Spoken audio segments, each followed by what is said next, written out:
El millonario abandonó cruelmente a su amada hace 10 años y quedó paralizado al verla con un niño idéntico a él en un restaurante de lujo. Ella guardó un secreto que cambiaría sus vidas para siempre. ¿Podrá el dinero comprar el perdón o hay cosas que ni toda la fortuna del mundo puede recuperar? Dime en los comentarios de qué ciudad nos estás viendo. No olvides suscribirte y dejar tu like para más historias que te harán reflexionar sobre lo que realmente importa en la vida. Sawyer Thatcher checked his Patek Philippe watch, a habit as automatic as breathing, as he entered La Maison, Chicago's most exclusive restaurant. The maitre d' greeted him with practiced deference, immediately recognizing the man whose face had graced the cover of Forbes twice in the past decade. "Your usual table awaits, Mr. Thatcher," the man said with a slight bow. Sawyer nodded without really seeing him. His mind was already cycling through the details of tomorrow's merger, calculating figures, anticipating objections, formulating counter-strategies. Even during dinner, his mind remained tethered to the office he had physically left an hour ago. The restaurant hummed with quiet conversation and the gentle clink of fine china. Ambient lighting cast a warm glow over the cream-colored walls and crystal chandeliers. Sawyer barely noticed the elegant surroundings anymore, having dined here weekly for the past 5 years.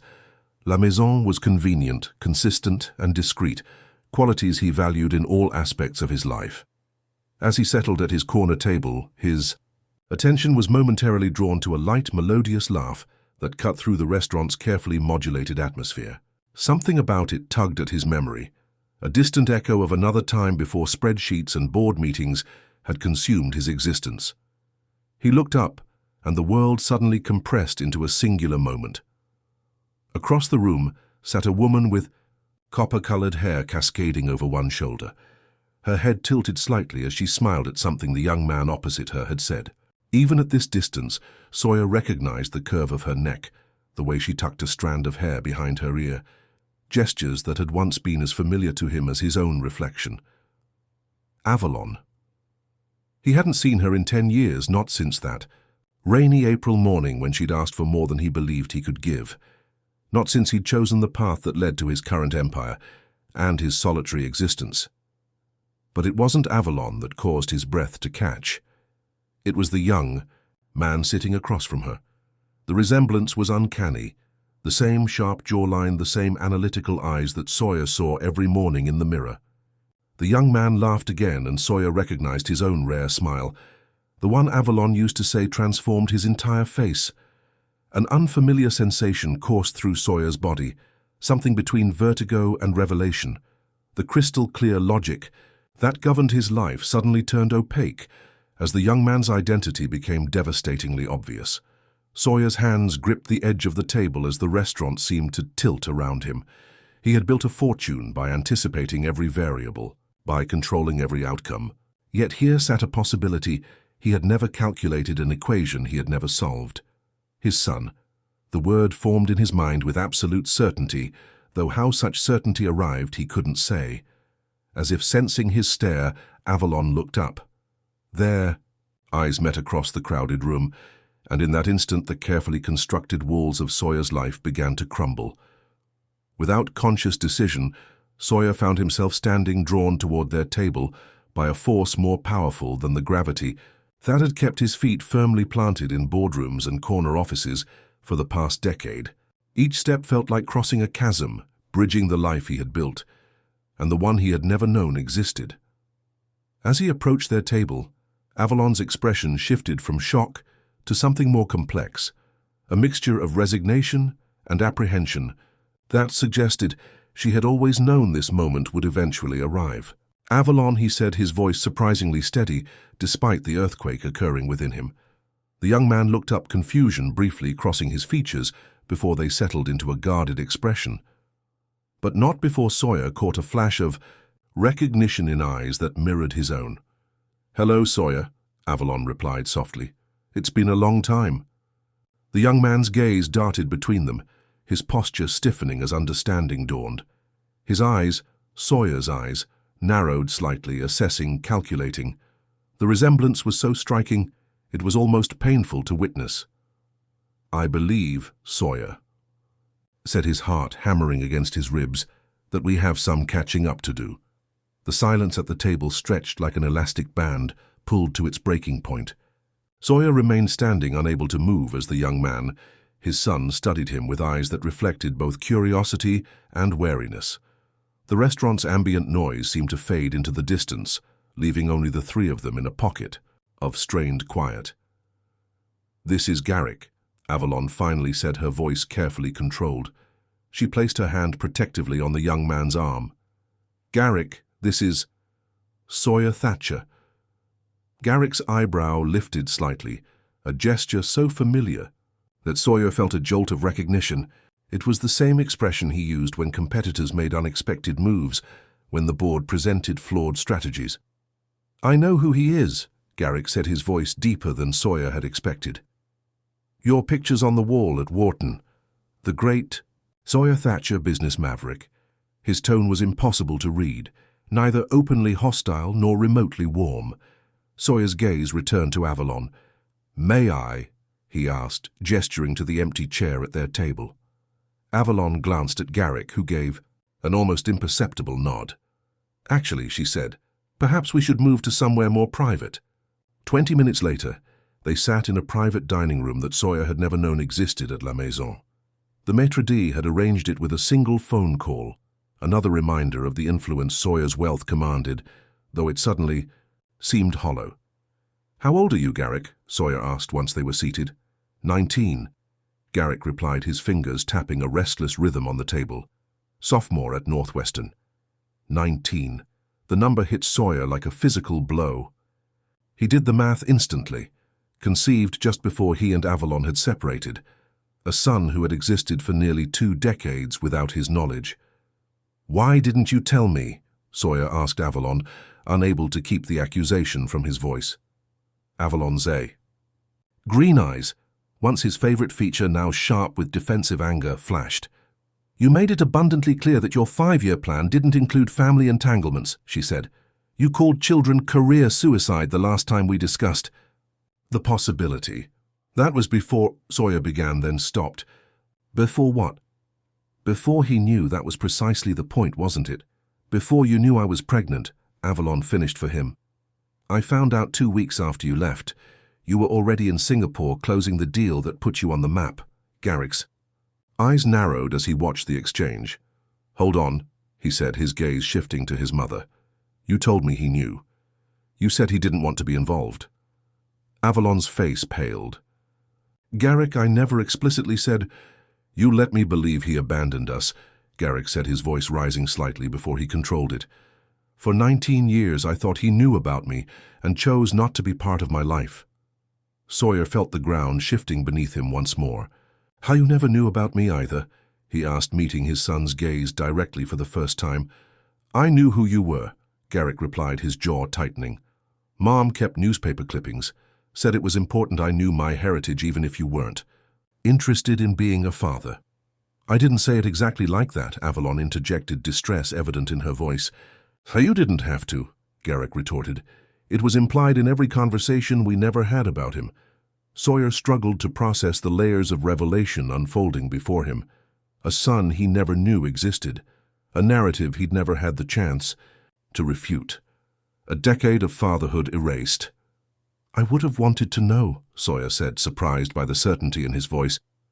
"Whatever you believed about me, Avalon, I deserved to know I had a child." "Would it have made a difference?" Avalon challenged, leaning forward. "Would you have abandoned your precious career trajectory for diaper changes and school plays?" The question hung in the air between them, unanswerable. The truth was, Sawyer didn't know. The man he had been 10 years ago, ruthlessly ambitious, singularly focused, might well have seen a child as an obstacle. The man he was now faced with, the physical embodiment of what he had missed, felt a hollow ache expanding in his chest. "I'll never know, will I?" he finally said, his voice uncharacteristically quiet. "That choice was made for me." Garrick pushed back from the table, standing abruptly. "I need some air," he said, his expression unreadable. "This is too much." He looked at his mother with a mixture of hurt and confusion before turning to Sawyer. "I've lived my entire life without a father. I don't need one now." With that, he strode from the room, leaving Sawyer and Avalon alone with the wreckage of their past decisions. "He's brilliant," Avalon said into the silence. "Full scholarship. To Northwestern. Studies economics and philosophy. He has your mind and thankfully a bit more of my heart." Sawyer could barely hear her through the roaring in his ears. A son. He had a son who had grown up without him, who had constructed an entire identity around his absence. "I want to know him." Sawyer said the words emerging from someplace deeper than calculation. "I've missed 19 years. I don't want to miss any more." Avalon studied him, skepticism evident in her expression. "People don't change that much, Sawyer. You've built your empire exactly as you planned. What makes you think you have room in it now for a son who doesn't?" "No, Ewan doesn't particularly want to." Sawyer had no ready answer. For the first time in his meticulously orchestrated life, he had no strategy, no 5-year plan. He had only the certainty that something fundamental had shifted within him the moment he recognized himself in Garrick's face. "I don't know," he admitted, "but I intend to find out." Avalon's expression softened slightly, recognition dawning in her eyes. "You know," she said. "That's the first time I've ever heard you say those 3 words." "What words?" "I don't know." She gathered her purse, standing to leave. "Maybe there's hope for you yet, Sawyer Thatcher." As she moved toward the door, Sawyer called after her, "Will you tell me about him, all the things I missed?" Avalon paused, her hand on the doorknob. "I think that's up to Garrick now," she said. "But I'll give you this much. He loves jazz just like you used to before you decided it wasn't productive enough. And he reads philosophy for fun. He asks questions about everything, always has. And he has your stubborn streak. God help us all." With that, she was gone, leaving Sawyer alone with the revelation that the most valuable thing he had ever created had nothing to do with his business empire. Sawyer didn't return to his penthouse until well past midnight.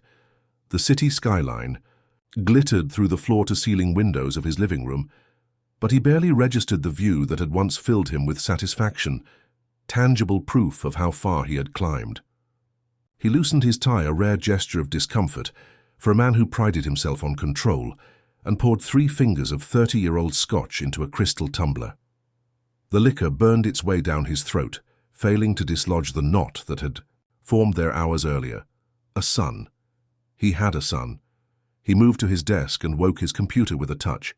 Within seconds he had typed Garrick into a search engine, then paused, adding Northwestern University. The results populated immediately. Garrick Hayes, he'd taken Avalon's surname, appeared in numerous academic listings. Dean's List, Economics Club President. A philosophical essay published in an undergraduate journal. A jazz performance mentioned in the school newspaper. Sawyer clicked on an image search, and there he was, the young man from the restaurant, but in various contexts. Receiving an award. Playing saxophone in what appeared to be a campus jazz ensemble. Standing with a group of students in front of a skyscraper Sawyer recognized as the Chicago Mercantile Exchange. He studied each image with an intensity usually reserved for market analyses and competitor profiles. The way Garrick stood slightly apart from groups observing. The measured smile that never quite reached his eyes. The meticulous way he dressed. Casual but purposeful, nothing out of place. So like him, yet clearly influenced by Avalon's warmth as well. What else had she said? Your mind and more of my heart. Sawyer wondered if that was truly an advantage. His own analytical precision had built an empire, but left him sitting alone in a sterile penthouse, examining digital breadcrumbs of the son he'd never known. His phone buzzed with an incoming text from Catherine, his current companion, a gallery curator whose schedule and independence matched his own preferences. Missed you tonight, still on for the charity gala Saturday. He stared at the message, suddenly aware of how transactional his relationships had become. Convenient arrangements with clear parameters, no messiness, no unexpected variables, no sun appearing out of nowhere to disrupt everything. He didn't reply to the text. Instead, he returned to the search results, clicking on a link to Northwestern's student directory.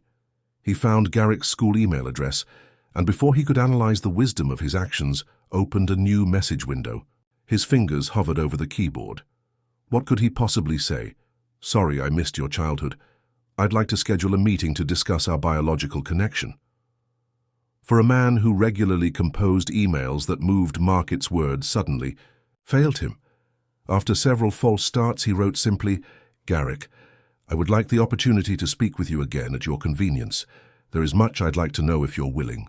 Sawyer Thatcher." He hit send before he could reconsider, then leaned back in his chair, unaccustomed to the sensation of having acted without thoroughly analyzing all potential outcomes. Sleep evaded him that night. He lay awake watching the city lights, his mind replaying fragments of conversations with Avalon from a decade earlier. Had she tried to tell him? Had there been signs he'd ignored in his single-minded pursuit of success? Children would be career suicide at this stage, he'd told her during their last significant conversation. "I'm 5 years away from where I need to be. If we're going to discuss family planning, it needs to fit the larger timeline." Family planning. As if a child were simply another investment to be timed for maximum return. Avalon's response came back to him with painful clarity. "Life doesn't follow business plans, Sawyer. Some opportunities don't wait for your timeline." He dismissed her concerns as emotional rather than pragmatic.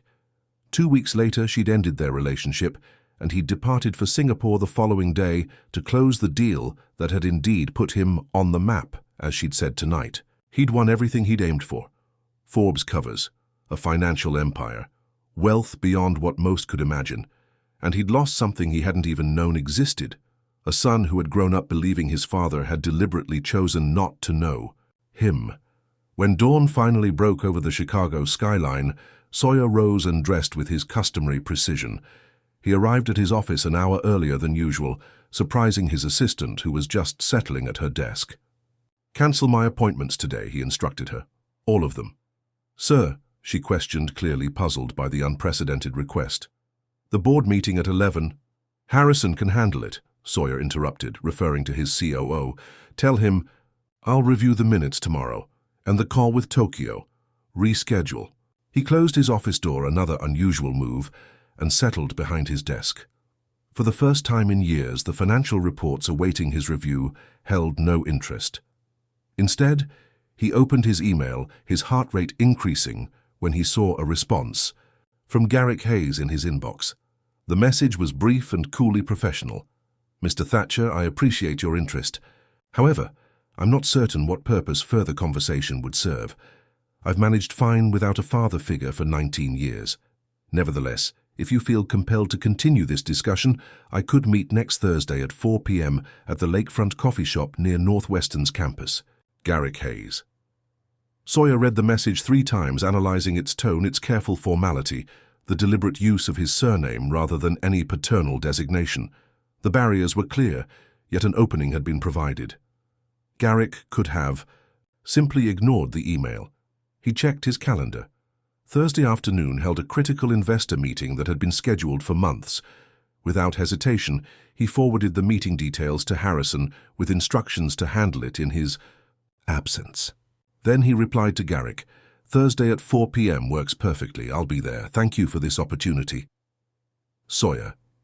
He sent the reply, then stared at his screen, a strange sensation spreading through his chest. For the first time in 10 years, something had taken precedence over his business empire. The carefully constructed hierarchy of his priorities had shifted, and he wasn't entirely sure what that meant for the life he had built. His intercom buzzed. "Sir, Mr. Reynolds is on line 1. He says it's urgent regarding the Singapore expansion." Sawyer hesitated only briefly. "Tell him I'll call back this afternoon." He turned his chair to face the windows, gazing out at the city he had conquered. Beyond the skyscrapers and the lake somewhere on Northwestern's campus, his son was going, about his day perhaps still processing the revelation of last night. "I've managed fine without a father figure for 19 years, Garrick had written. The question Sawyer couldn't answer was whether his son might be better off continuing to do so. The lakefront coffee shop was nothing like the upscale establishments Sawyer typically frequented. Students hunched over laptops, the air thick with the scent of espresso and the sound of indie music, playing just loudly enough to create a buffer of white noise between tables. Sawyer arrived 15 minutes early, dressed in what his assistant had assured him was casual business attire. Dark jeans and a charcoal sweater that probably cost more than most students' monthly rent. He felt conspicuously out of place as he ordered a simple black coffee and secured a table in the corner with a view of the door. He checked his watch repeatedly as the minutes ticked by, an unfamiliar nervousness settling in his stomach.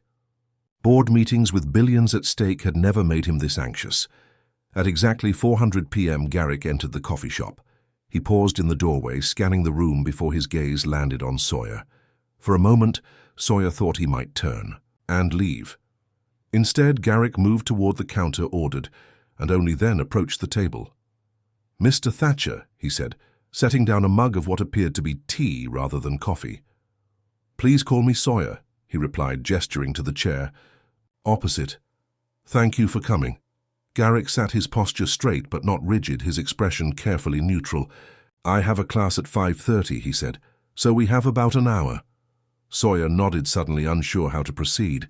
He'd prepared talking points, questions, even potential responses to anticipated reactions, his standard approach to any meeting. But sitting across from his son, all his preparation seemed woefully inadequate. "You're studying economics?" he finally asked, grasping for a starting point. "Economics and philosophy," Garrick confirmed. "Double major." An interesting combination. One teaches how the world works, the other asks if it should work that way. Garrick's response came with practiced ease, suggesting he'd explained this choice many times before. "And the jazz," Sawyer ventured, remembering what Avalon had mentioned. Something flickered in Garrick's eyes. Surprise, perhaps, that Sawyer knew this detail. "Saxophone. I play in a quartet on weekends." "I used to play," Sawyer said, the admission feeling strangely vulnerable. "In college. Never seriously, but—" "Mom mentioned that once," Garrick said, wrapping his hands around his mug. "She said you were good." A brief silence settled between them. Sawyer searched for his next question, acutely aware that he was being evaluated with each word, each gesture. "Why now?" Garrick finally asked, his gaze direct and unflinching. "Why reach out now when you've known about me for all of 2 days? What do you want from this?" The bluntness of the question, so like his own approach in business dealings, caught Sawyer off guard. "I'm not sure," he admitted, the unfamiliar honesty feeling like stepping onto thin ice. "When I saw you at the restaurant, something changed. I realized I've missed something important, something irreplaceable." 19 years can't be replaced," Garrick said, his tone matter-of-fact rather than accusatory. "No," Sawyer agreed. "They can't, but that doesn't mean the next 19 aren't worth something." Garrick's eyebrow rose slightly. That familiar gesture again. "That's presumptuous. You're assuming I want or need you in my life going forward." "I'm not assuming anything," Sawyer replied carefully. "I'm hoping for the chance to at least know you. Whether that leads to anything more would be your decision entirely."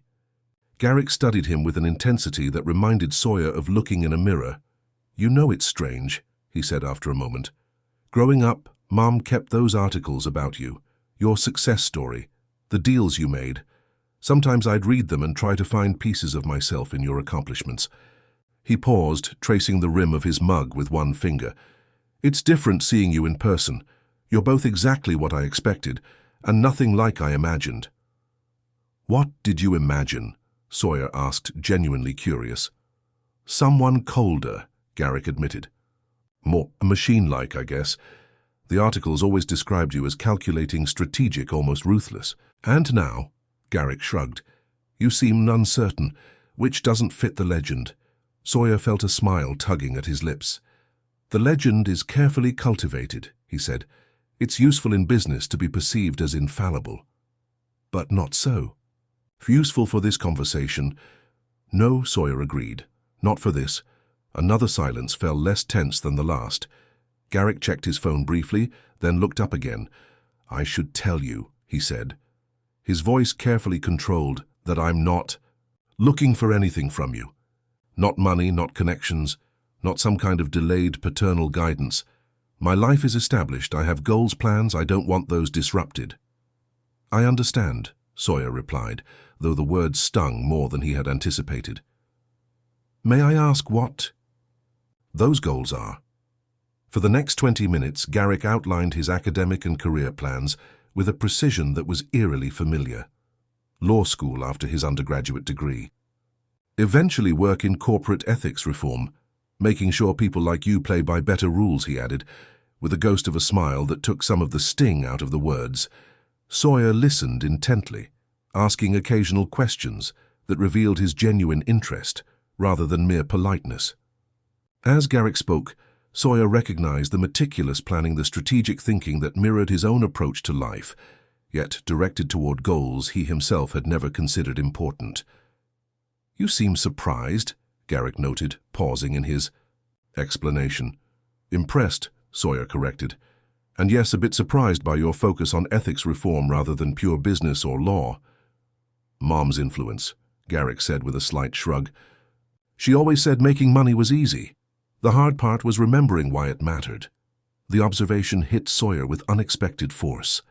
When had he last considered why his wealth mattered beyond its accumulation? His philanthropy was strategic, focused on maximum return in terms of tax benefits and networking opportunities. He couldn't remember the last time he'd given without calculating the benefit. "She's right," he said quietly. Garrick checked his watch and began gathering his things. "I need to head to class." Sawyer nodded, fighting the urge to prolong the meeting. "Thank you for this," he said simply. Garrick stood slinging his backpack over one shoulder. He hesitated, studying Sawyer with an expression that was difficult to read. "I can't promise anything," he said finally. "But my quartet is playing Saturday night at the Blue Note on campus. 8 o'clock if you wanted to come." He delivered the information with studied casualness, as if it were an afterthought rather than the deliberate opening Sawyer recognized it to be. "I'd like that," Sawyer replied, careful to match Garrick's casual tone, despite the surge of something like hope in his chest. "Thank you." "Don't thank me yet," Garrick said, the ghost of a smile appearing again. "You haven't heard me play." With that, he turned and left, moving through the coffee shop with easy confidence. Sawyer remained seated, watching his son disappear through the door and into the stream of students flowing along the sidewalk outside. His phone buzzed with an incoming call, his CFO, no doubt, with questions about the investor meeting he had missed. For the first time in his career, Sawyer hit decline without a second thought.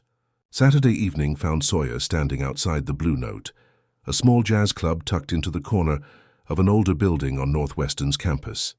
Unlike the upscale venues that typically hosted the charity galas and corporate events that filled his social calendar, this place had character rather than prestige.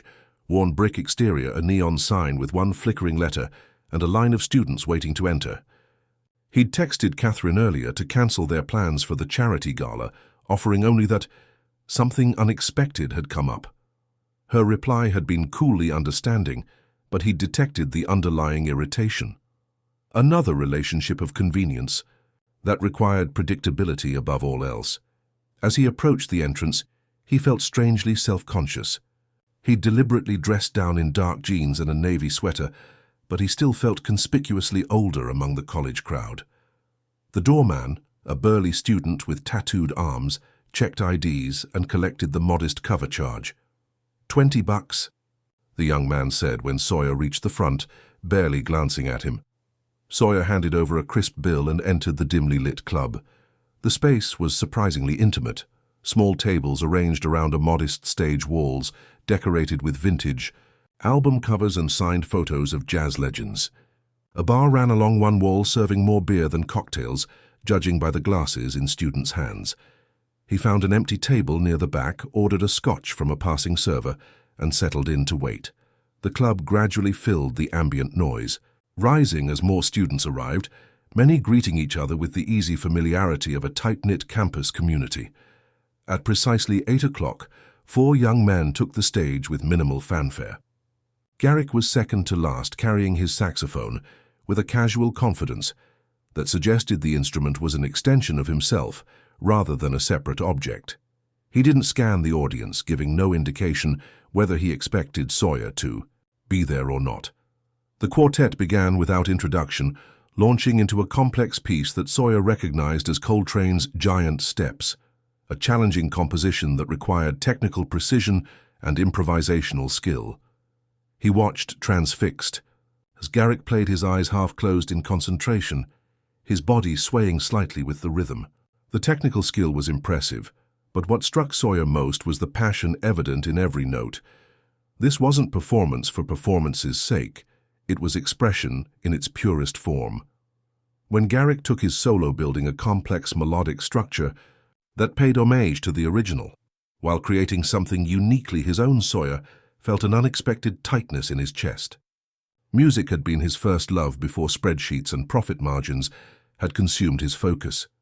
In college, he'd played in a similar quartet, finding in jazz the perfect balance of structure and spontaneity that spoke to his soul. Somewhere along, the way he'd set aside his saxophone, convinced that such pursuits were luxuries he couldn't afford on his climb to the top. Yet here was his son, pursuing both academic excellence and artistic expression without apparent conflict. Balancing intellect and passion in a way Sawyer had convinced himself was impossible. The set continued for nearly an hour, the quartet moving seamlessly between classic standards and more contemporary pieces. Garrick never acknowledged Sawyer's presence, though at one point during a particularly soulful ballad, Sawyer thought their eyes met briefly across the dim room. When the performance ended to enthusiastic applause, the quartet took a modest bow before stepping off the stage for a break. Students immediately surrounded them, offering congratulations and clapping backs. Sawyer remained at his table, uncertain whether to approach or wait for Garrick to come to him, if he would come at all. The decision was made for him when, after several minutes of socializing, Garrick detached himself from a group of admirers and made his way towards Sawyer's table. He carried 2 bottles of water, offering one as he slid into the empty chair opposite. "You came," he said the statement, neither pleased nor displeased, merely factual. "So you're very good," Sawyer replied, accepting the water. "Better than I ever was." Garrick took a long drink before responding. "Mom said you played. Said that's how you met at some jazz club in New York." "The Village Vanguard," Sawyer confirmed, memories surfacing that he hadn't revisited in years. "I was there with friends from business school. She was sketching the performers for some art project. We argued about whether Miles Davis or Coltrane was the greater innovator. And who won the argument?" Garrick asked, a hint of genuine curiosity breaking through his careful neutrality. "Neither of us," Sawyer admitted with a slight smile. "We were still debating it years later." Garrick studied him, his expression thoughtful. "You know she never said anything negative about you," he said after a moment. "Even when I was angry about you not being there. She just said you had different priorities and that it wasn't my fault." The simple statement hit Sawyer with unexpected force. Avalon could have poisoned their son against him, could have painted him as the villain in their story. Instead, she had given Garrick space to form his own opinions, even while allowing him to believe a version of events that protected her own decisions. "She's always been fair," Sawyer said quietly, "even when I didn't deserve it." "Why did you leave her?" The question came abruptly, Garrick's tone direct but not accusatory. Sawyer considered deflecting but recognized the moment for what it was, a test of his willingness to engage honestly. "I didn't see it as leaving her," he said carefully. "I saw it as choosing a path she wasn't willing to walk. I wanted certainty, success. I had a plan for how to achieve it, and that plan didn't include compromises." He paused, the honesty feeling raw but necessary. "She wanted more than I thought I could give, while still achieving what I'd set out to accomplish." "And did you accomplish what you set out to?" "By every metric I established, yes," Sawyer replied. "The Forbes covers, the financial empire, the recognition. Worth it." Garrick's gaze was direct, unflinching. Sawyer met his son's eyes so like his own, yet filled with a clarity he had somehow lost along the way. "A week ago I would have said yes without hesitation," he answered truthfully. "Now, I'm less certain." Something shifted in Garrick's expression. Not softening exactly, but perhaps a lessening of his guarded reserve. "Second set starts in 5, he said, rising from his chair. "There's someone I want you to meet afterward if you're staying." "I'll be here," Sawyer promised. As Garrick rejoined his bandmates, Sawyer found himself wondering who his son wanted him to meet. A girlfriend, perhaps a mentor. He was surprised by how much the simple invitation meant, a small opening into Garrick's life that felt more valuable than any business deal he'd ever closed. The second set was more experimental than the first, featuring original compositions by each quartet member. Garrick's piece was particularly striking, a complex melody that seemed to pose questions rather than provide answers, with moments of dissonance that resolved in unexpected ways. It was intellectually challenging, yet emotionally resonant, much like the young man himself. When the performance concluded and the crowd began to disperse, Garrick appeared at Sawyer's table again, this time accompanied by an older man with silver hair and a lined face that spoke of a life lived fully. "Sawyer, this is Professor Marcus." "Davidson," Garrick said. "My advisor and mentor. Professor, this is Sawyer Thatcher." The brief hesitation before Sawyer's name, not quite ready to identify him as "my father," was noticeable but understandable. "Mr. Thatcher," the professor said, extending his hand. "I've read about your business successes. It's interesting to finally meet the man behind the headlines." Sawyer shook the offered hand, intrigued by the measuring look in the older man's eyes. "The pleasure is mine," he replied automatically. "Professor Davidson was the one who suggested I combine economics with philosophy," Garrick explained. "He thought my tendency to question assumptions might be useful in both fields." "A characteristic he comes by honestly, it seems," Davidson remarked, his gaze moving between father and son with undisguised interest, "though perhaps applied to different questions." The observation was pointed but not unkind. Sawyer recognized that he was being evaluated, not as the business magnate whose reputation preceded him, but as the father who had suddenly appeared in his student's life. "Different questions, perhaps," Sawyer acknowledged, "but the same analytical approach." Davidson smiled slightly. "Garrick's final paper last semester was quite illuminating. An ethical examination of corporate responsibility versus profit maximization. I believe one of your companies featured prominently in the case studies." Sawyer glanced at Garrick, who met his gaze with a hint of challenge in his eyes. "I'd be interested to read it," he said sincerely. "I have a copy in my office," Davidson replied. "Perhaps you could stop by sometime." He turned to Garrick. "Excellent performance tonight. That new composition is coming along nicely." With a nod to Sawyer, he added, "Mr. Thatcher, I hope we meet again," before moving away to speak with other students. "He's important to you," Sawyer observed once they were alone. Garrick nodded, his fingers idly tapping a rhythm on the table, a habit Sawyer recognized from his own moments of thought. "He's been a guide, I guess. Challenges me to think beyond the obvious." "A father figure?" Sawyer couldn't stop himself from asking, though he immediately regretted the question. Garrick's expression closed slightly. "I had several," he replied. "Carefully. Mom's brother, Uncle James, a couple of teachers, Professor Davidson." He paused, then added with deliberate precision, "I didn't lack for male influence, if that's what you're asking." The message was clear. Garrick had managed perfectly, well without him. The knowledge stung, but Sawyer acknowledged its truth with a nod. "I should go," Garrick said, checking his watch. "I have an early meeting tomorrow with my research group." "Of course," Sawyer replied, hiding his disappointment. "Thank you for the invitation tonight. Your playing is extraordinary." Garrick accepted the compliment with a slight inclination of his head. "Mom said you played Autumn Leaves for her on your first real date," he said, the non sequitur catching Sawyer by surprise. "Said it was when she knew she was in trouble, because you put more emotion into that song than you ever showed in conversation." Before Sawyer could respond, Garrick continued. "Our quartet is playing at Fitzgerald's next Friday night. 8:30. Say it's off campus, more of a professional venue." He delivered the information with the same studied casualness as before, but this time Sawyer thought he detected a hint of genuine invitation beneath the neutral tone. "I'll be there," he promised.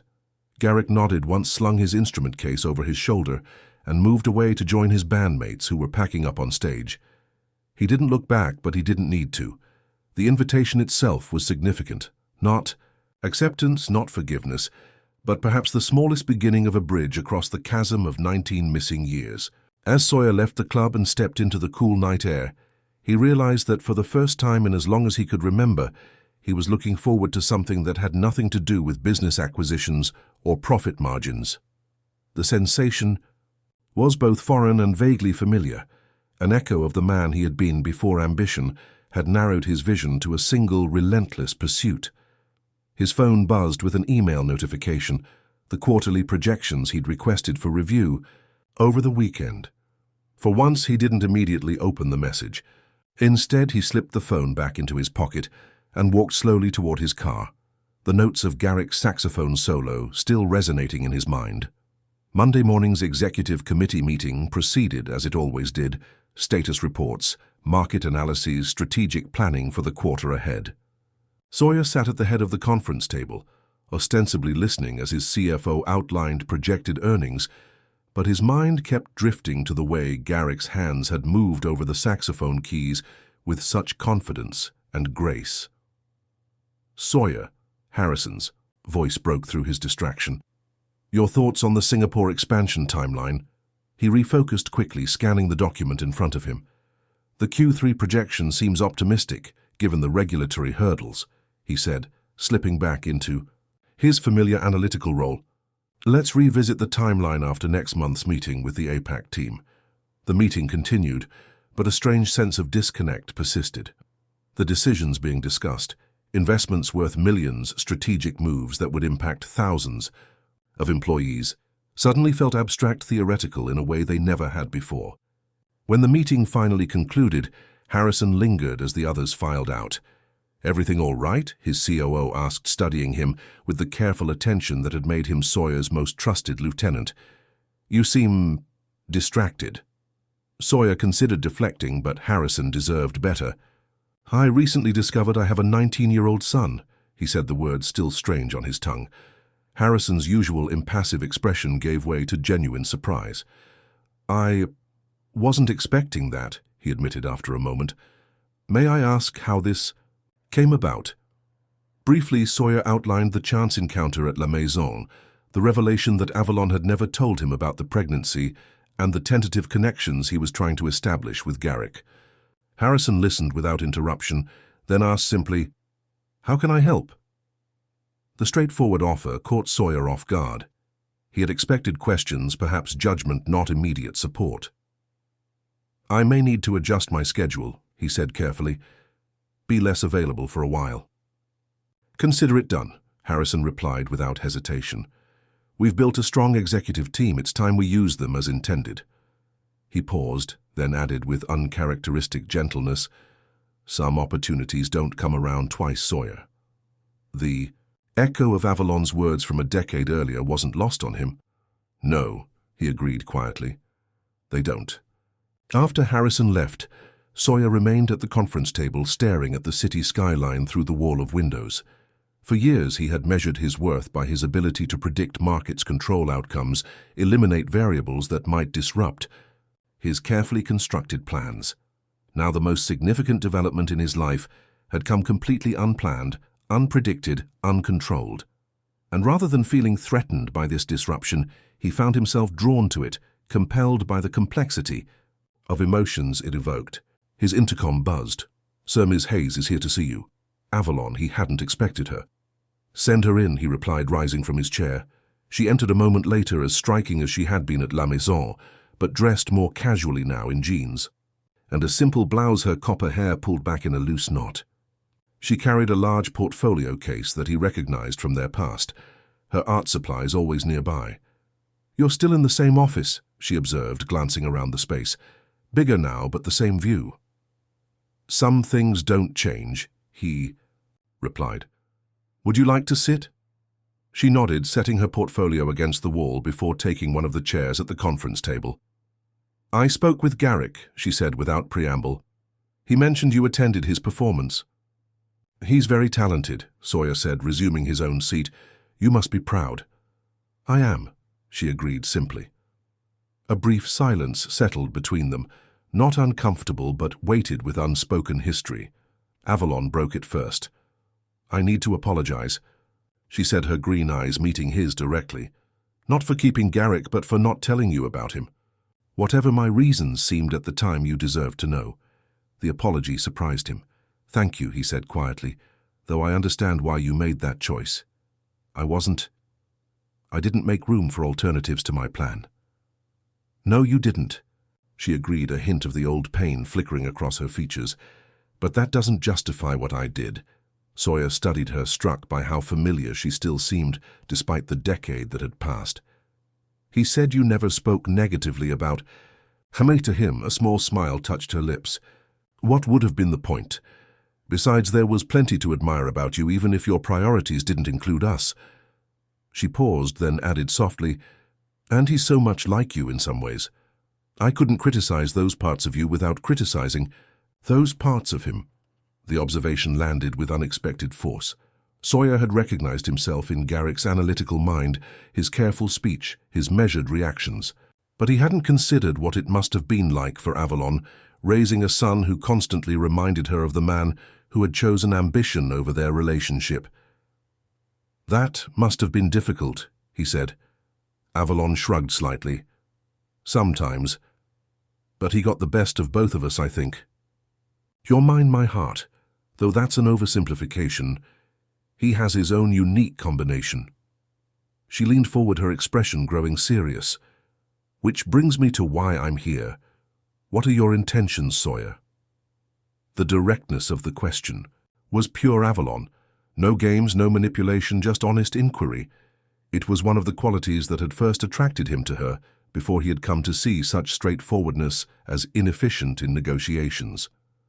"I want to know him," Sawyer replied with equal directness. "Beyond that, I'm not sure. It depends on what he wants, what he'll allow." "He's cautious," Avalon said. "Protective of himself. Of me too, though he doesn't need to be." She hesitated, then added, "He was hurt growing up. Children notice when they're different, when there's something missing that others have. He adapted, built a narrative that made sense of your absence. Now that narrative has been disrupted." "I understand that," Sawyer said. "I'm not expecting immediate acceptance." "Aren't you?" Avalon's gaze was knowing. "You've always expected results on your timeline, Sawyer. Patience has never been your virtue." The observation stung because it was accurate. Even now, part of him was calculating how quickly he could establish a relationship with Garrick, how to expedite the process of gaining his son's trust. "I'm trying to approach this differently," he admitted.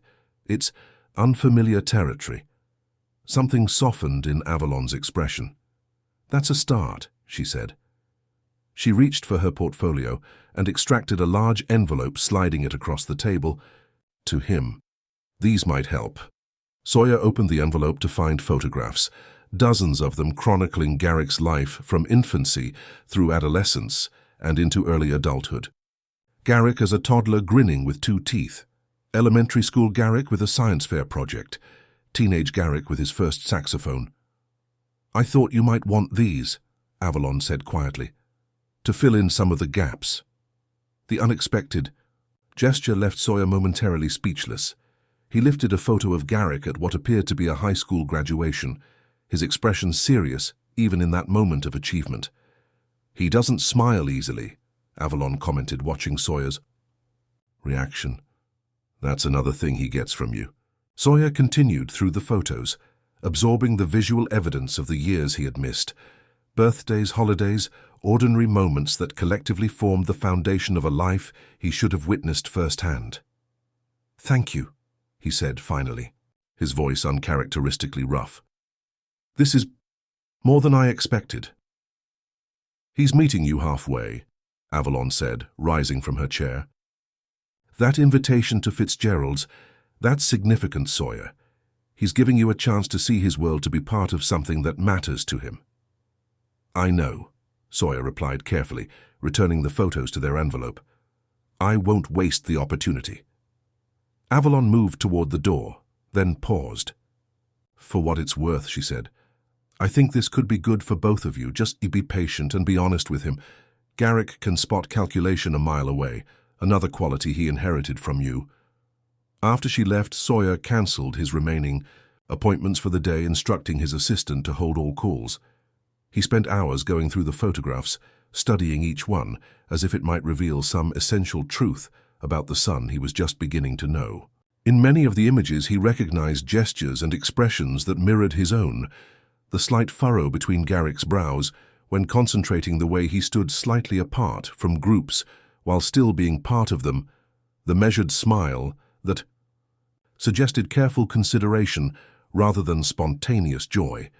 Yet there were differences too.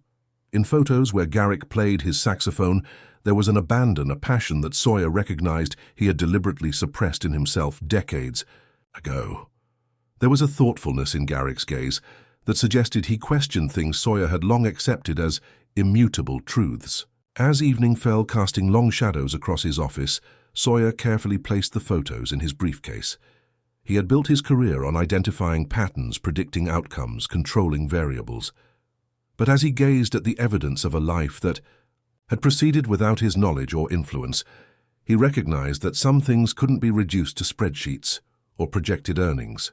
Some things, perhaps the most important things, required a different kind of attention altogether. Fitzgerald's had a different energy than the campus venue, more professional, less collegiate, with a diverse crowd that ranged from jazz aficionados to couples on dates. Sawyer arrived early, securing a table near the stage, but not conspicuously front and center. He ordered a scotch and settled in to wait, strangely nervous in a way business meetings never made him feel. He'd spent the past week immersed in Garrick's childhood photographs, studying them as intently as any market analysis. He'd also researched jazz with the same thoroughness he applied to potential acquisitions, wanting to understand this world that was so important to his son. The music that had once been his own passion had become foreign territory over the years of neglect, but the fundamental patterns and innovations were coming back to him as he listened to recordings and read articles. The quartet took the stage. At precisely 8:30, dressed more formally than they had been on campus, button-down shirts and slacks rather than t-shirts and jeans. Garrick spotted Sawyer, immediately acknowledging him with a slight nod before turning his attention to setting up his saxophone. Their first set was polished and professional, showcasing technical skill that Sawyer now recognized as exceptional, even by professional standards. The audience responded enthusiastically, particularly to Garrick's solos, which balanced virtuosity with emotional depth in a way that was rare for such a young musician. During the break, Sawyer was surprised when Garrick approached his table, accompanied by another member of the quartet, the pianist, a tall young man with an easy smile. "This is Darius," Garrick said by way of introduction. "My roommate and our composer." To Darius he added, "This is Sawyer Thatcher." Sawyer noted the deliberate absence of any paternal designation, but he understood the caution. "The composition in the second half of your campus performance was exceptional," he said to Darius. "Your work?" "Mine and Garrick's," Darius replied. "He challenges my melodic tendencies with his harmonic complexity, makes for interesting collaborations. When we're not driving each other crazy," Garrick added, with a hint of genuine warmth that Sawyer hadn't witnessed before. "The best creative partnerships involve a bit of friction," Sawyer observed. Speaking from experience, Garrick asked the question, casual but pointed. Sawyer considered his answer, carefully aware that this was more than idle conversation. "In business, yes," he admitted. "The best decisions often come from constructive disagreement. In my personal life, I've tended to avoid friction, prioritized efficiency over engagement." Something shifted in Garrick's expression, not softening exactly, but perhaps a recognition of Sawyer's attempt at honesty. "We're trying something new in the second set," he said after a moment. "An arrangement of Autumn Leaves. Thought you might appreciate it." The reference to the song Avalon had mentioned, the one Sawyer had played for her on their first real date, was deliberate, and they both knew it. "I look forward to it," Sawyer replied simply. When the second set began, Sawyer found himself leaning forward in anticipation. The quartet played through several standards before Garrick stepped up to the microphone. "This next piece is a reinterpretation of a classic," he said, his speaking voice confident but understated. "For those who understand that sometimes looking back is necessary before moving forward." The opening notes of Autumn Leaves emerged from the piano, but in a minor key that gave the familiar melody a haunting quality. When Garrick's saxophone entered, the theme developed in unexpected ways, fragmenting, reforming, exploring both loss and possibility within the structure of the original composition. The performance was technically brilliant, but it was the emotional resonance that caught Sawyer off guard. This wasn't just music, it was communication, a message encoded in melody and harmony that spoke directly to their complicated situation. The arrangement acknowledged absence and regret, while simultaneously suggesting potential for renewal. As the final notes faded, Sawyer found himself deeply moved in a way he hadn't experienced in years. The audience erupted in applause, but he barely registered the sound, focused instead on the silent exchange of glances between himself and his son as Garrick lowered his saxophone. After the performance concluded and the crowd began to disperse, Garrick approached Sawyer's table again, this time alone. "What did you think?" he asked, setting his instrument case down beside the chair as he took a seat. "It was extraordinary," Sawyer replied honestly. "The way you deconstructed the melody while honoring its essence. I've never heard it interpreted quite that way before." Garrick nodded, accepting the compliment. "Darius and I have been working on it for a while. Tonight seemed like the right time to perform it." The implication hung in the air between them that the performance had been in some way for Sawyer. Not a peace offering exactly, but perhaps an acknowledgement of their shared history, however fragmented. "Your mother gave me photographs," Sawyer said after a moment, "from your childhood. It was generous of her." "She mentioned that," Garrick replied, his fingers tapping a restless rhythm on the table. That familiar gesture again. "She's always been generous, even when it cost her." The observation carried weight beyond the immediate context, and Sawyer recognized it as a gentle reproach for his past choices. "Yes," he agreed quietly. "She has." A brief silence settled between them, punctuated by the ambient noise of the club. As staff cleared tables and the last patrons finished their drinks. "I have a question," Garrick said finally, his gaze direct and unflinching. "What do you want from these meetings, these conversations? What's the end game?" The business terminology wasn't lost on Sawyer. End game, strategy, return on investment, the language of calculation that had governed his life for so long. "I don't have an end game," he admitted, the honesty feeling both vulnerable and necessary. "That's new for me. I've always had a plan, a clear objective. This is different." Different how? Garrick pressed his analytical mind, so like Sawyer's own, seeking precision. Sawyer considered his words carefully. "In business, I can predict. Outcomes control variables. This isn't business. This is..." He paused, searching for the right term. "This is discovery. Learning who you are, who I might be in relation to you. If there's a place for me in your life." Garrick studied him, his expression thoughtful. "And if there isn't? If after all this I decide I don't want or need a father, at this point in my life," the question stung, but Sawyer respected the directness. "Then I'll accept that decision," he said quietly. "But I'd still want you to know that I'm proud of the man you've become, even though I had no hand in shaping him." Something flickered in Garrick's eyes, surprise perhaps at the simplicity of the answer. He seemed about to respond when his phone buzzed with an incoming text. He checked it briefly, then looked up again. "I need to help the guys load the equipment," he said, rising from his chair. "We drove together." Sawyer nodded, hiding his disappointment at the abrupt end to their conversation. "Of course." Garrick hesitated, then added, "I'm having dinner at Mom's on Sunday. 6 o'clock. He delivered the information with studied casualness, but the invitation was clear. "She always makes too much food." "I'd like that," Sawyer replied, careful to match Garrick's casual tone despite the surge of something like hope in his chest. "Don't read too much into it," Garrick cautioned, slinging his instrument case over his shoulder. "It's just dinner." "Understood," Sawyer agreed, though they both knew it was more than just dinner. It was another step across the chasm between them, another tentative bridge being constructed. As Garrick moved away to join his bandmates, Sawyer remained seated, contemplating the unexpected turn his life had taken. A month ago, he would have spent this Friday evening reviewing quarterly projections or entertaining potential investors.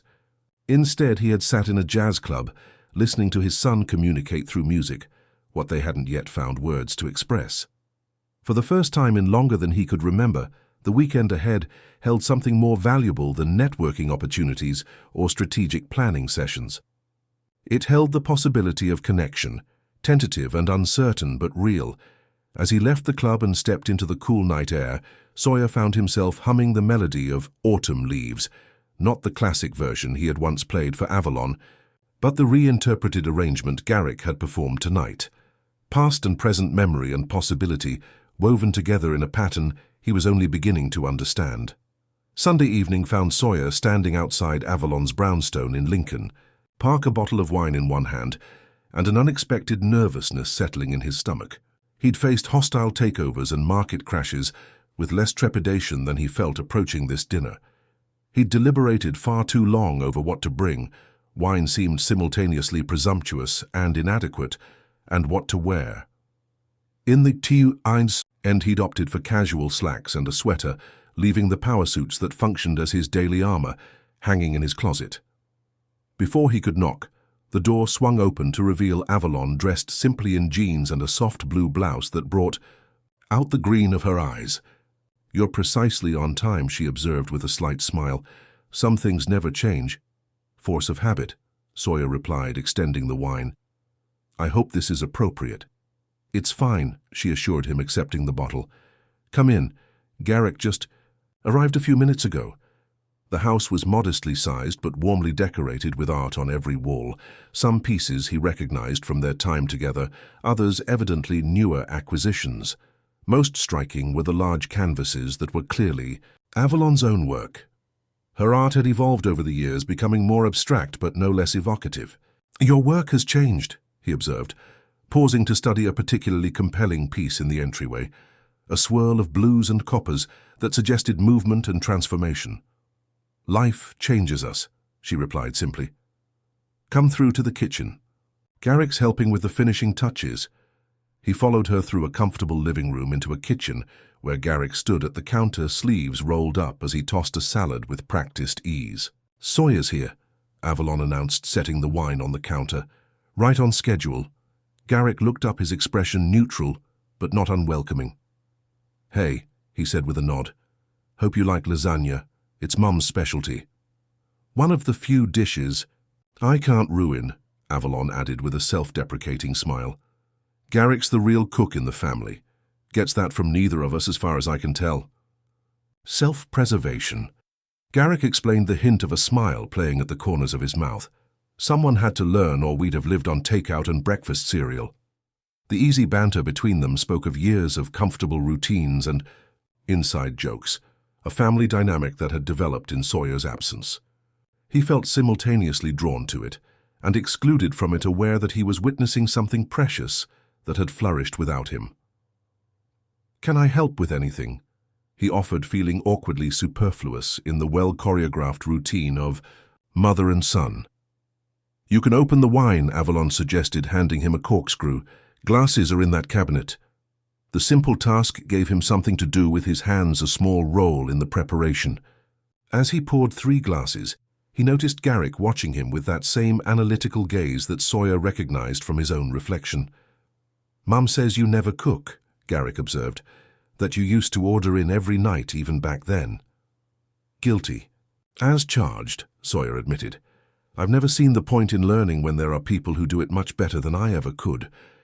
"Efficiency over engagement again?"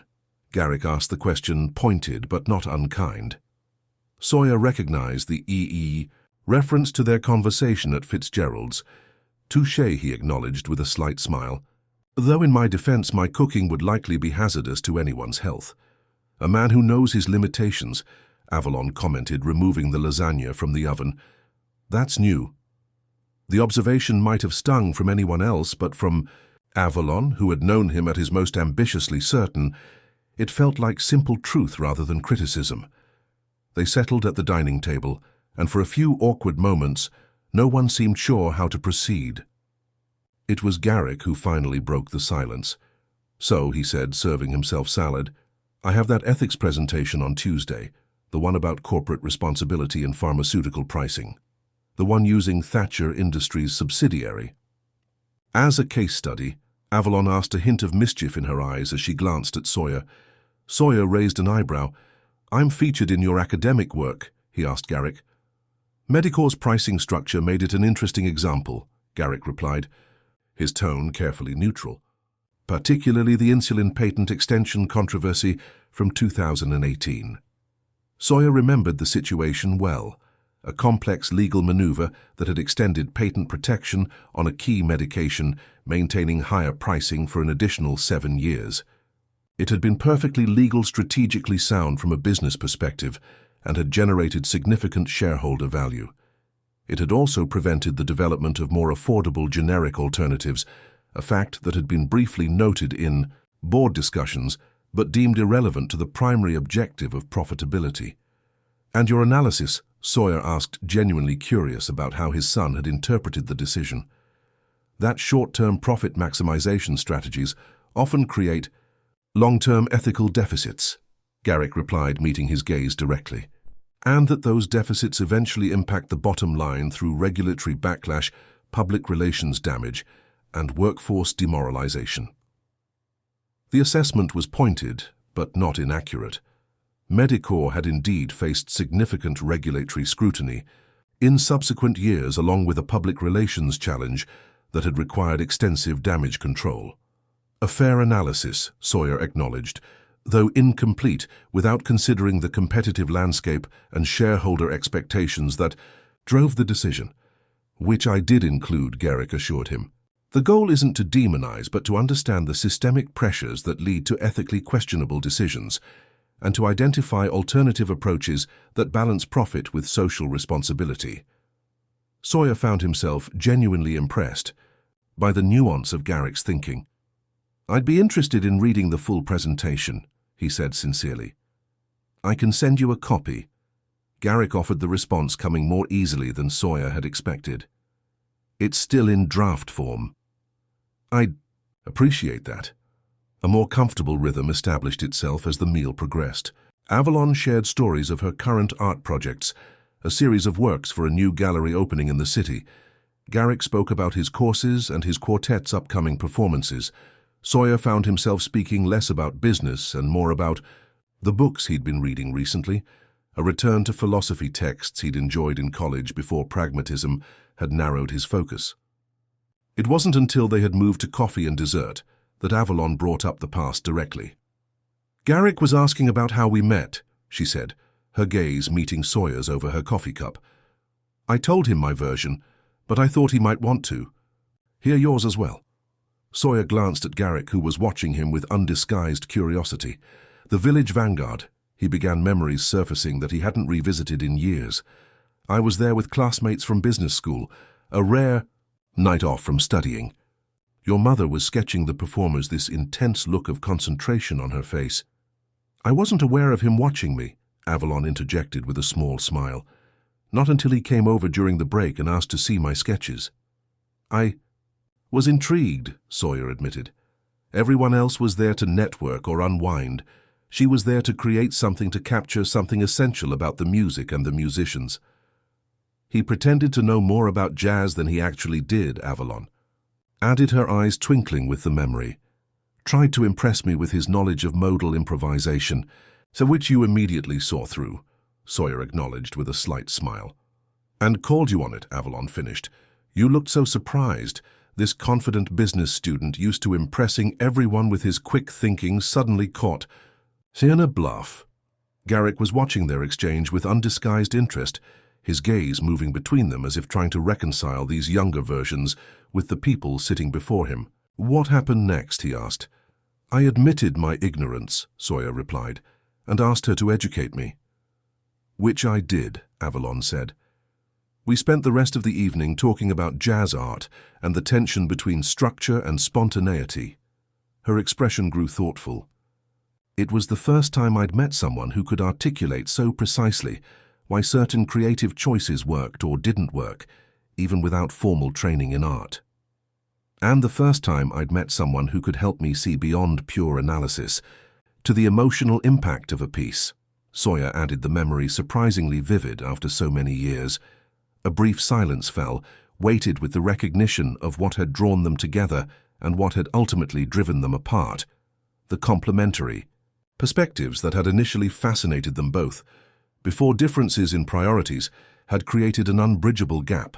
Hayu played saxophone for her. Garrick said not a question but a statement. Autumn leaves. Sawyer nodded, surprised by the sudden tightness in his throat. On our third date. Borrowed a friend's instrument. Hadn't played in over a year by that point. It was beautiful, Avalon said softly. Not technically perfect, but honest. Vulnerable in a way you rarely allowed yourself to be. The word hung in the air between them. Vulnerable. A quality Sawyer had systematically eliminated from his professional persona, viewing it as a weakness rather than a strength. Yet it was precisely this vulnerability that had first drawn Avalon to him, and its absence that had ultimately contributed to their parting. What changed? Garrick asked, his gaze direct and unflinching, between those early days and the end. The question was pointed but not accusatory, a son trying to understand the choices that had shaped his existence. Sawyer considered deflecting, but recognized the moment for what it was, a test of his willingness to engage honestly. I changed, he said finally, the admission feeling raw but necessary.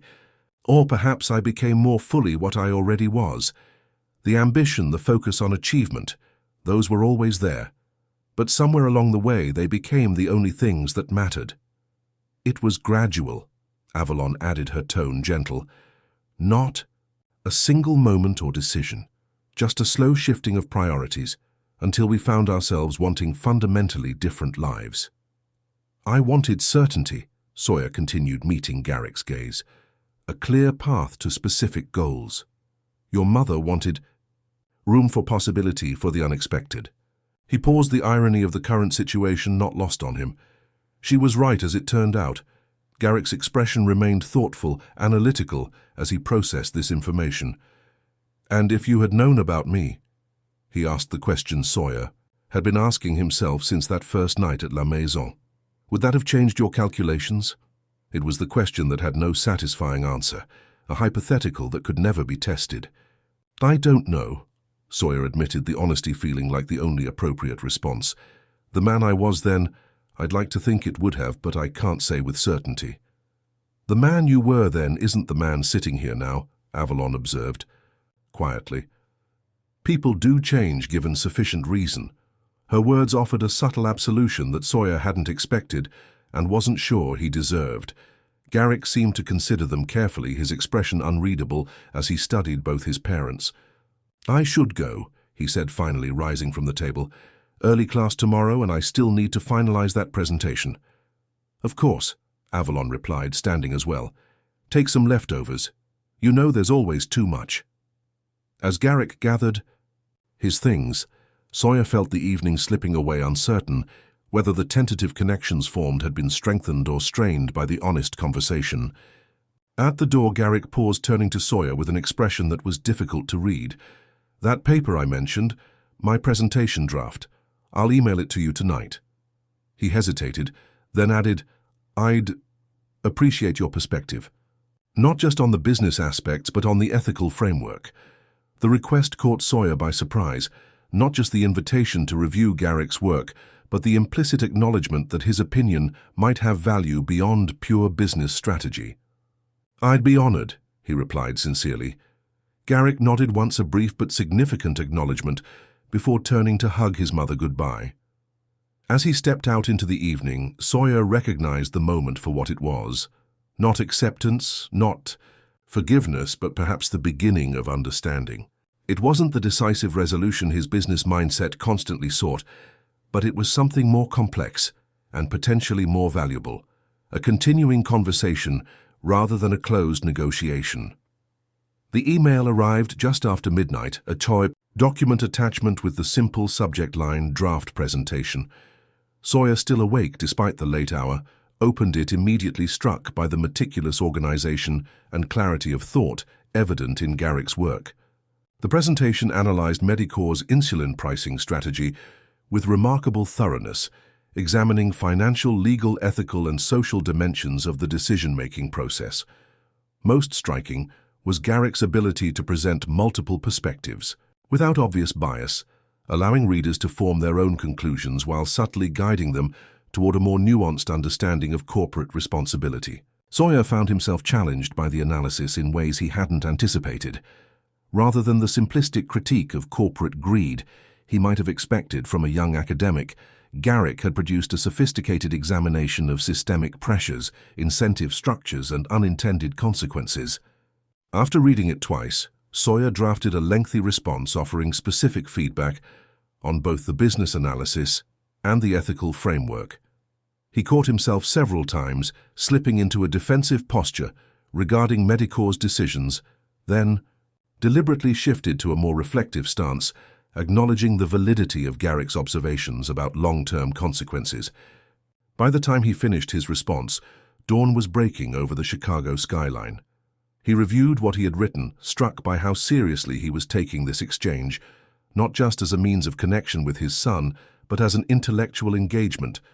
That had stimulated his thinking in ways his usual business discussions rarely did. He sent the email, then prepared for his day with a strange sense of anticipation, wondering how Garrick would receive his feedback. The response came mid-afternoon as Sawyer was between meetings. Your analysis of the shareholder pressure aspect adds valuable context I hadn't fully developed. The distinction you made between legal obligations and ethical considerations in corporate governance is particularly useful. I've incorporated several of your points into the revision with attribution. Thanks for the thoughtful feedback. G. The brief message, professional in tone but unmistakably appreciative, caused a disproportionate surge of satisfaction. Sawyer found himself smiling as he read it again, struck by the simple pleasure of having contributed something meaningful to his son's work. Harrison, entering his office for their scheduled update, caught the uncharacteristic expression.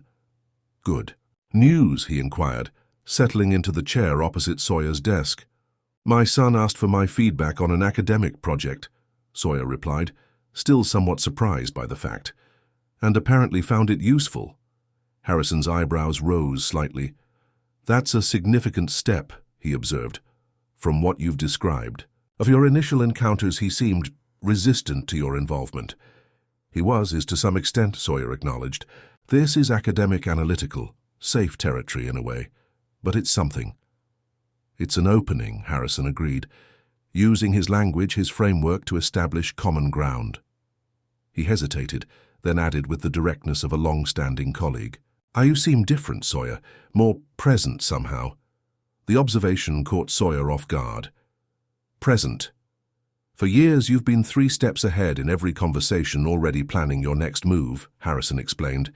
Lately you're more engaged with what's happening now, less focused on the next acquisition or expansion opportunity. Sawyer considered this, recognizing the truth in his COO's assessment.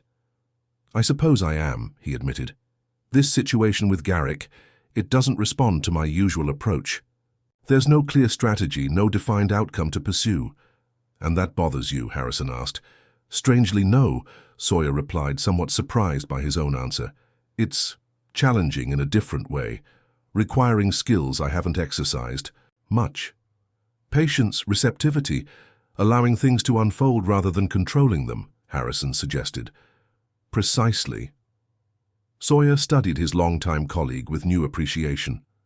When did you become so insightful about personal relationships? A hint of a smile touched Harrison's typically impassive features. Some of us maintained them while building our careers, he said mildly. It required different skills than acquisition, strategy but no less valuable ones.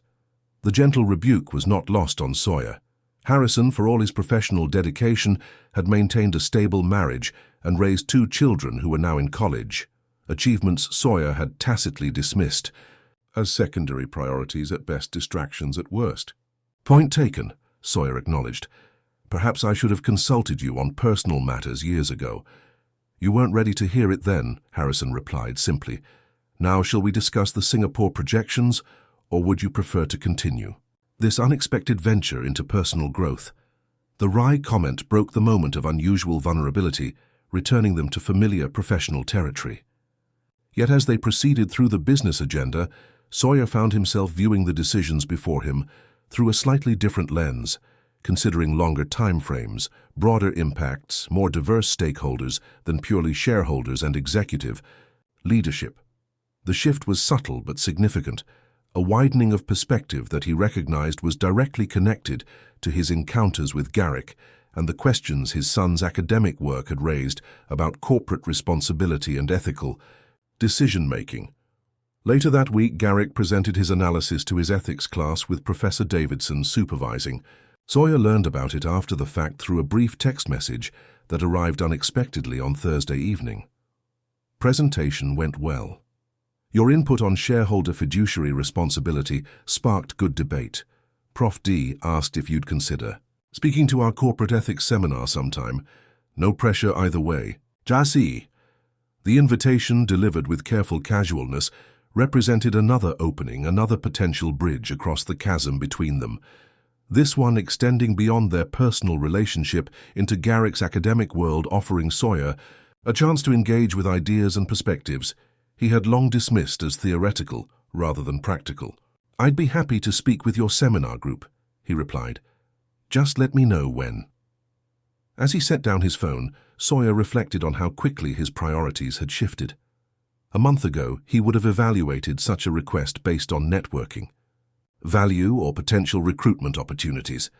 Now he found himself genuinely interested in the exchange of ideas, and even more interested in the opportunity to see another aspect of his son's life, to understand the intellectual environment that was shaping him. His phone chimed with another incoming text, this one from Avalon. "Garrick mentioned he invited you to speak at Davidson's seminar. Bold move on his part. He's gradually letting you into his world. Thought you should know the significance." The message, supportive rather than challenging, touched Sawyer deeply. Despite everything that had transpired between them, Avalon was actively facilitating his connection with their son, offering insights that helped him navigate unfamiliar, emotional territory. "I appreciate the context," he replied, "and your support in this. It means more than I can properly express." Her response came quickly. "We all deserve second chances, Sawyer, even calculating business tycoons with questionable work-life balance." The gentle teasing, reminiscent of their earlier relationship, brought an unexpected smile to his face. In another lifetime, he would have deflected or defended. Now he found himself capable of acknowledging the truth in her observation with good humor, working on that balance, currently accepting applications for hobbies that don't involve spreadsheets. Recommendations welcome. Start with Jazz came. Her immediate reply. "You used to love it before you decided it wasn't productive enough. There's a nice symmetry there." The suggestion resonated more deeply than Sawyer had anticipated. Jazz had been his first love before business school had redirected his focus and ambition had narrowed his interests.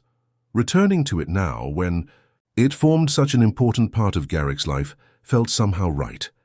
A reconnection not only with his son but with a part of himself he had deliberately set aside. The next morning, Sawyer made an unexpected detour on his way to the office, stopping at a high-end music store. He browsed hesitantly at first, then with growing confidence, as muscle memory returned his fingers, remembering the feel of keys and ligatures.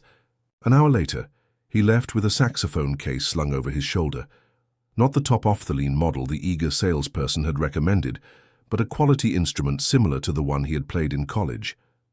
It wasn't a calculated move to impress Garrick, or an attempt to insert himself into his son's musical world. It was perhaps for the first time in decades, a choice made purely for personal satisfaction, a rediscovery of something he had once loved, before ambition had crowded out all other considerations. As he continued to his office, saxophone secured, in his car's trunk, Sawyer found himself viewing the Chicago skyline with slightly different eyes. The buildings that had always represented achievement and status now seemed simultaneously more and less significant. Impressive human constructions, certainly, but ultimately just structures of steel and glass, their true value determined by how they served human needs and aspirations. It was a subtle shift in perspective, but a profound one for a man who had spent decades equating physical assets with intrinsic worth. Something was changing within him, not dramatically, not completely, but genuinely. Whether this change had come too late to build a meaningful relationship with his son remained to be seen, but for perhaps the first time in his adult life, Sawyer found himself willing to proceed without certainty, to allow a process to unfold, without controlling every variable. It was terrifying and strangely liberating. Professor Davidson's corporate ethics seminar met in a small conference room in Northwestern's business school, an intimate setting with seating for perhaps 20 students arranged in a horseshoe configuration. Sawyer arrived early dressed, more casually than he would for a corporate presentation, but still impeccably in slacks and a blazer without a tie. Davidson greeted him with a firm handshake and measuring look. "Mr. Thatcher, thank you for making time for us. Our students have been looking forward to this discussion." "The pleasure is mine," Sawyer replied, meaning it more sincerely than he might have a month ago. "Garrick shared some of the class's previous discussions. I'm impressed by the depth of analysis. We try to move beyond simplistic moral judgments." Davidson explained, gesturing Sawyer toward a chair at the open end of the horseshoe. "To understand the complex pressures and incentive structures that shape corporate decision-making while still maintaining ethical perspective." Students began filing in, Garrick among them. He nodded to Sawyer with a hint of what might have been nervousness, or perhaps concern about how his father would engage with his academic peers. Sawyer offered a reassuring smile, understanding the stakes of this interaction extended beyond the academic discussion. As the seminar began, Davidson introduced him with professional courtesy, outlining his business achievements without excessive flattery. "Mr. Thatcher has agreed to discuss several case studies with us, including decisions made by his own companies. I expect the same rigorous analysis and respectful discourse that characterizes all our sessions." The first questions were predictably cautious, students testing the waters, gauging how openly they could challenge a successful CEO whose companies many of them likely hoped to work for someday. Sawyer deliberately set a tone of openness, acknowledging the ethical complexities of corporate decisions without defensiveness. "The reality," he explained in response to a question about quarterly profit pressures, "is that the system creates powerful incentives for short-term thinking. Acknowledging those pressures doesn't excuse ethical lapses, but it helps us understand why intelligent, generally well-intentioned executives make decisions with negative long-term consequences." As the discussion progressed, he found himself genuinely engaged by the students' perspectives, particularly when one young woman challenged his company's environmental record with specific, well-researched examples. "You've raised valid concerns," Sawyer acknowledged, impressed by her preparation. "Our carbon reduction initiatives have indeed proceeded more slowly than our public statements suggested they would. The gap between commitment and execution reflects internal conflicts about capital allocation that frankly prioritized shareholder returns over environmental impact." The candid admission seemed to surprise the students, who had perhaps expected corporate doublespeak or defensive positioning. From the corner of his eye, Sawyer caught Garrick watching him with an expression of guarded approval. "If you recognize that gap," another student asked, "why not address it more aggressively?" "A fair question," Sawyer replied. "The honest answer is that until recently, I viewed environmental initiatives primarily through the lens of regulatory compliance and public relations management. My thinking has evolved on this issue." He glanced briefly at Garrick before continuing, "I've come to recognize that long-term sustainability requires integrating environmental and social considerations more fundamentally into strategic planning, not treating them as external constraints or optional add-ons." The discussion continued for nearly 2 hours, ranging across topics from executive compensation to community impact, from offshore labor practices to artificial intelligence ethics. Throughout, Sawyer found himself operating with unusual transparency, acknowledging tensions and contradictions in corporate practice without attempting to resolve them neatly or defend status quo approaches. When Davidson finally brought the session to a close, several students lingered to continue the conversation. Sawyer engaged with each of them, genuinely interested in their perspectives, rather than merely performing the role of enlightened executive. Garrick remained seated, observing these interactions with a thoughtful expression. When the last student had departed, he approached, hands in his pockets, in a gesture of studied casualness that Sawyer now recognized as a characteristic stance when his son was uncertain. "That went well," Garrick observed, his tone neutral but not cold. You surprised? Them? How so? Sawyer asked, gathering his notes. They expected corporate spin, Garrick replied. The usual talk about balancing stakeholder interests while actually prioritizing shareholders above all else. You were candid about the contradictions. No point in pretending those contradictions don't exist, Sawyer said with a slight shrug. These students are too intelligent to accept simplified narratives. Professor Davidson rejoined them, his assessing gaze moving between father and son with undisguised interest. A stimulating discussion, Mr. Thatcher. You've given our students much to consider. They challenged my thinking as well, Sawyer replied honestly. It's been some time since I engaged with theoretical frameworks rather than purely practical considerations. Theory and practice inform each other when we allow them to, Davidson observed. To Garrick he added, your paper on Medicore's pricing strategy would make an excellent foundation for a more comprehensive analysis in your senior thesis, if you're interested in pursuing that direction. I've been considering it, Garrick acknowledged, though I was thinking of expanding the scope to include several pharmaceutical companies, examining patterns across the industry rather than focusing on a single case study. An excellent approach, Davidson agreed. More challenging but potentially more revealing of systemic issues rather than individual corporate decisions. With a nod to Sawyer, he added, your father's insights on shareholder pressure and executive incentive structures would be relevant to such an analysis. The casual mention of your father, the first time anyone in Garrick's academic world had explicitly acknowledged their relationship, hung in the air between them.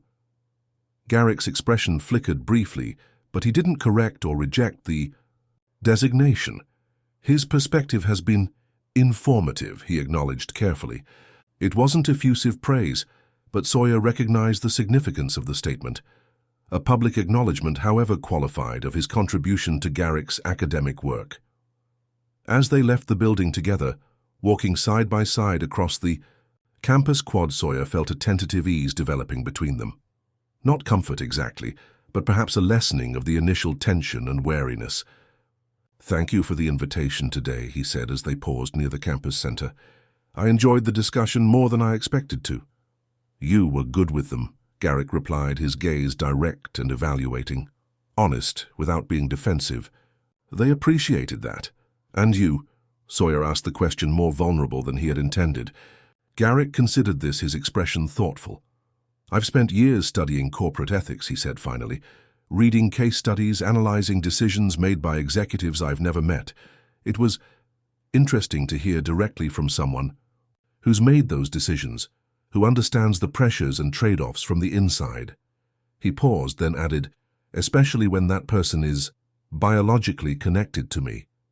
The careful phrasing, biologically connected rather than my father, maintained a certain distance, but Sawyer recognized it as honesty rather than rejection. Their relationship was at this point primarily biological with emotional connections, still tentative and developing. I found myself thinking differently today, Sawyer admitted. Seeing these issues through your eyes, through the perspectives of you and your classmates, has shifted something in my approach. Corporate Titan experiences ethical awakening, Garrick suggested with the ghost of a smile, the teasing gentler than it might have been weeks earlier. Nothing so dramatic, Sawyer replied, matching his tone. More like recognizing blind spots I didn't know I had. It's uncomfortable but useful. Garrick nodded, seeming to approve of the honest self-assessment. I have to get to my next class, he said, checking his watch, but there's something I've been meaning to ask you. Of course, Sawyer replied, trying not to betray his eagerness. Mom mentioned you've been asking about my childhood, the parts you missed.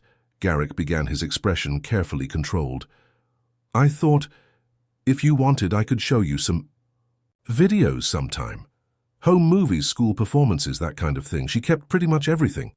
The offer, so simply stated yet so profound in its implications, caught Sawyer completely off guard. Access to those recorded moments, the visual evidence of the years he had missed, represented a level of trust and openness he hadn't dared hope for so soon. I would like that very much, he said, keeping his voice steady, despite the surge of emotion the offer had triggered. Whenever you're comfortable. Garrick nodded once, a gesture of decision rather than casual acknowledgement. Saturday afternoon. At Mom's place she has all the videos organized chronologically. We could go through some of them, if you're free. I'm free, Sawyer replied immediately without checking his calendar, a response that would have been unthinkable a month ago when business commitments automatically took precedence over all other considerations. Okay then, Garrick said, adjusting his backpack strap. Saturday, 2 o'clock. With a slight wave, he turned and headed toward his next class, leaving Sawyer standing in the middle of the campus quad, surrounded by students rushing between buildings. As he watched his son disappear into the flow of campus life, Sawyer felt a strange mixture of anticipation and anxiety. Saturday's gathering represented another step across the chasm between them, perhaps the most significant yet. Not just conversation or shared intellectual engagement, but direct access to the childhood. He had missed the moments that had shaped Garrick into the young man he was now. It was a privilege he hadn't earned and wasn't sure he deserved. But it was being offered nonetheless, and he recognized it for what it was. Not forgiveness, not reconciliation, but perhaps the beginning of understanding. The opportunity to witness, even belatedly, the life his son had lived without him. He returned to his office with a sense of perspective that altered his engagement with the day's business decisions. The quarterly projections, market analyses, and strategic planning sessions that typically consumed his focus remained important, but they no longer seemed all-encompassing. They were part of his life, not its entirety. For the first time in decades, something else had claimed equal importance in his hierarchy of priorities. And rather than feeling like a distraction or a compromise, this shift felt like an expansion, a widening of his definition of what constituted success and fulfillment. Saturday afternoon arrived with uncharacteristic slowness, the intervening days filled with business as usual, yet somehow less absorbing than before. Sawyer found himself thinking frequently about what the home videos might reveal, moments of Garrick's childhood captured for posterity, preserved by a mother who understood their value even when the father had been absent. He arrived at Avalon's brownstone precisely at 2 o'clock, a bottle of wine in one hand and a box of pastries from a bakery Garrick had mentioned liking in the other. Small offerings that felt simultaneously inadequate and necessary. Avalon greeted him with a warm smile that held no trace of the resentment she might justifiably have harbored. Right on time, she observed, accepting the offerings, Garrick setting up in the living room. Sawyer followed her inside, his heart rate inexplicably elevated. The living room had been arranged for viewing, blinds drawn against the afternoon, sun-comfortable seating positioned around a large television screen. Garrick looked up from where he was connecting a laptop to the TV. "Hey," he said, his tone casual, but his posture betraying a certain tension. "Almost ready." "Take your time," Sawyer replied, settling into the armchair Avalon indicated. "I'm in no rush." Avalon disappeared into the kitchen, returning moments later with a tray holding coffee, the pastries Sawyer had brought, and 3 glasses of water. The domestic normalcy of the scene, a family gathering to watch home movies, struck Sawyer with its poignant irony. This should have been routine over the years, not an extraordinary event requiring courage and careful navigation. So, Garrick began taking a seat on the sofa beside his mother. "Mom digitized everything a few years ago. I've queued up some highlights. First steps, first day of school saxophone recitals, that kind of thing." He hesitated, then added, "I picked ones I thought might give you a sense of things, without being overwhelming." The thoughtfulness of this selection process, Garrick deliberately choosing which moments of his childhood to share, considering what might be meaningful without being emotionally excessive, touched Sawyer deeply. "Thank you," he said simply. "I appreciate that." "Ready when you are," Avalon said gently, her hand resting briefly on Garrick's shoulder, a gesture of support that Sawyer recognized was as much for their son as for himself. Garrick nodded once, then clicked the remote. The screen filled with image of a toddler Garrick, perhaps 18 months old, taking wobbling steps across a living room that Sawyer didn't recognize. Avalon's voice came from behind the camera. "That's it, sweetie, come to Mama." The toddler's face, so serious, so determined, so unmistakably, Garrick, despite the baby features, broke into a delighted smile as he successfully navigated the short distance, collapsing into his mother's arms with a peal of laughter as the camera angle tilted crazily, suggesting Avalon had set it down to catch him. Sawyer felt his throat tighten at the simple moment, one of countless firsts he had missed, preserved now only as a digital echo. He glanced at the adult Garrick, who was watching the screen with a mixture of embarrassment and fascination, the way most people regard their younger selves on video. "You were walking early," Sawyer observed, keeping his tone light despite the emotion threatening to overwhelm him. "Determined." "Always was," Avalon confirmed. Once he set his mind to something, there was no stopping him. Wonder where he got that from. The gentle teasing held no malice, only recognition of shared traits across generations. The videos continued. Garrick's first day of kindergarten, proudly wearing a backpack almost as big as he was a science fair in elementary school, where he explained the water cycle with precocious precision. A little league baseball game where he seemed more interested in analyzing the strategy than in actually playing. "You were quite the serious child," Sawyer remarked, as they watched a Christmas morning scene where young Garrick methodically opened presents, examining each one carefully before moving to the next. "Mom called me her little professor," Garrick admitted with a slight smile. "I liked understanding how things worked more than I liked playing with them." "You were reading financial news by age 10, Avalon added. "Most kids your age were reading Harry Potter, but you wanted the Wall Street Journal." Another scene appeared, Garrick at perhaps 12 playing saxophone in what appeared to be a middle school band concert. Even then, his talent was evident, his focus intense as he performed a solo piece that was clearly beyond the usual middle school repertoire. "For your first real performance," Avalon commented, "you were so nervous beforehand, but once you started playing it was like you entered another world." "I still get nervous," Garrick admitted, "but it disappears once the music starts." Sawyer watched, transfixed as the recorded history continued. Garrick's high school graduation, where he delivered a valedictorian speech about ethical leadership, his first college jazz performance, candid moments of mother and son laughing together over holiday meals or engaged in serious discussion across the dinner table. Throughout, he was struck by the consistent presence of Avalon, sometimes on camera, sometimes behind it, but always there, supporting, guiding, witnessing. She had been both mother and father, creating space for Garrick to develop his talents and interests while providing the structure and stability he needed. A particular clip caught Sawyer's attention. Garrick, at perhaps 16, hunched over homework at the kitchen table. Avalon's voice came from behind the camera. "Tell me again why you're analyzing corporate annual reports for fun." Teenage Garrick looked up with an expression of mild exasperation. "I'm comparing their stated ethical commitments with their actual business practices," he explained as if this were the most natural hobby for a high school student. "There's a fascinating disconnect between what they claim to value and what their financial decisions reveal about their true priorities." "And this is for a class assignment?" Avalon's voice asked. "No," Garrick replied, returning to his notes. "Just interested." The scene shifted, but Sawyer remained struck by that brief moment, his son independently pursuing precisely the kind of ethical analysis that had featured in his university presentation years before formal academic study, had shaped his thinking. "So you were already focused on corporate ethics in high school," he observed, glancing at Garrick. The young man shrugged slightly. "I was trying to understand something," he said, after a moment, his gaze fixed on the screen rather than meeting Sawyer's eyes. "What?" Sawyer asked, sensing something significant beneath the casual response. Garrick hesitated, then replied with careful precision, "Why someone would choose that world, the corporate world, over everything else. What made it so compelling that it would take precedence over other considerations?" The admission hung in the air between them.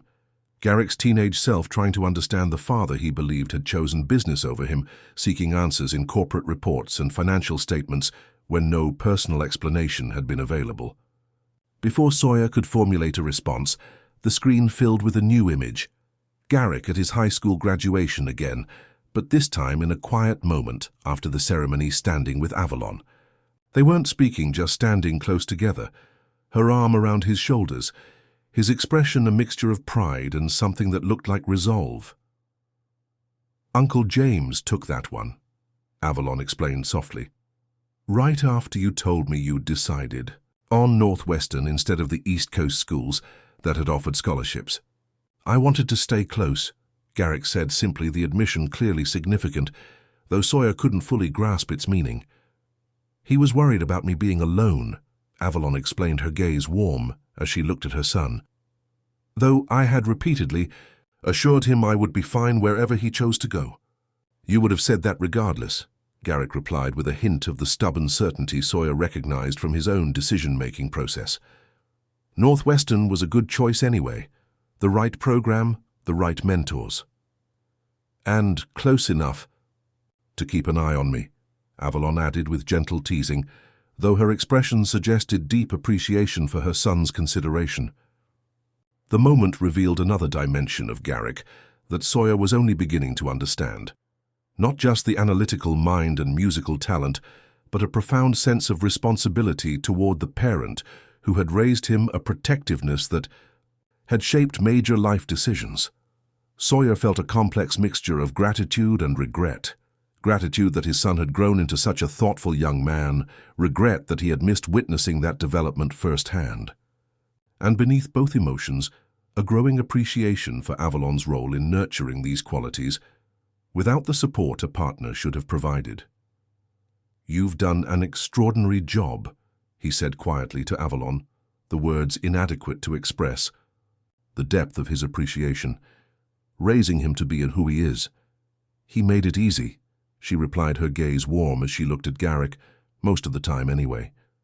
"Not during my rebellious phase at 14, Garrick interjected with a hint of humor. "Remember the month I decided corporate capitalism was the root of all evil and refused to wear anything that wasn't homemade or second-hand?" Avalon laughed. "You made a very principled if poorly dressed revolutionary." Sawyer found himself smiling at the image, even as he recognized the irony of his son rebelling against precisely the world Sawyer had dedicated his life to building. The videos continued painting a picture of a childhood that had been filled with intellectual curiosity, musical exploration, and the steady, unwavering support of a mother who had adapted her own life to provide what her son needed. Throughout, Sawyer noticed moments where Garrick's mannerisms, expressions, and analytical approach uncannily mirrored his own, genetic echoes transcending the absence of direct influence. As the final clip ended, Garrick performing with his quartet at what appeared to be a campus event earlier that year, a comfortable silence settled over the room, weighted with shared observations and emotions not yet fully articulated. "Thank you," Sawyer said finally, the words simple but sincere, "for sharing these with me." Garrick nodded, his expression thoughtful as he closed the laptop. "I thought it might help. Fill in some of the blanks." "More than you know," Sawyer replied quietly. Avalon rose, gathering empty coffee cups with practiced efficiency. "I'll get some fresh coffee," she said, a tactful exit that left father and son alone for a moment. Garrick shifted slightly on the sofa, his posture betraying the significance of what he was about to say. "I used to imagine what you were like," he admitted, his gaze directed at the now dark screen rather than at Sawyer. "When I was younger, before, I knew who you were specifically. I would make up stories about what my father might be doing, why he wasn't with us." The confession, offered without accusation or blame, hit Sawyer with unexpected force. "What kind of stories?" he asked carefully. A faint smile touched Garrick's lips. "When I was very little, I imagined you were a spy on a secret mission, or an astronaut, something appropriately heroic and important." The smile faded slightly. "As I got older, the stories became more realistic. A businessman who traveled constantly, someone who had another family, someone who simply chose a different path." The simple description of how a child had tried to make sense of absence created a tightness in Sawyer's chest that had nothing to do with his usual stress patterns. "And when you found out who I actually was?" he asked, uncertain if he wanted to hear the answer. Garrick met his gaze directly for the first time since the conversation had turned personal. "It made sense," he said simply. The successful businessman who had chosen career over complications. It fit the pattern I had observed in your company's decision-making processes: ruthless prioritization, elimination of variables that didn't contribute directly to the primary objective. The analysis, so precise, so perceptive, so painfully accurate, left Sawyer momentarily speechless. His son had understood him with remarkable clarity, despite his absence, had recognized the core principles that had guided his life choices. An accurate assessment, he acknowledged after a moment, though incomplete. How so? Garrick asked, his tone reflecting genuine curiosity rather than challenge. Sawyer considered his words, carefully aware of the importance of this exchange. It assumes that the choices were made with full awareness of what was being sacrificed, he said finally. The truth is more complicated. I built my life according to a blueprint I had designed before I understood what I was excluding from it, before I recognized that some things once missed can't be reclaimed. Like time, Garrick observed quietly. Like time, Sawyer agreed.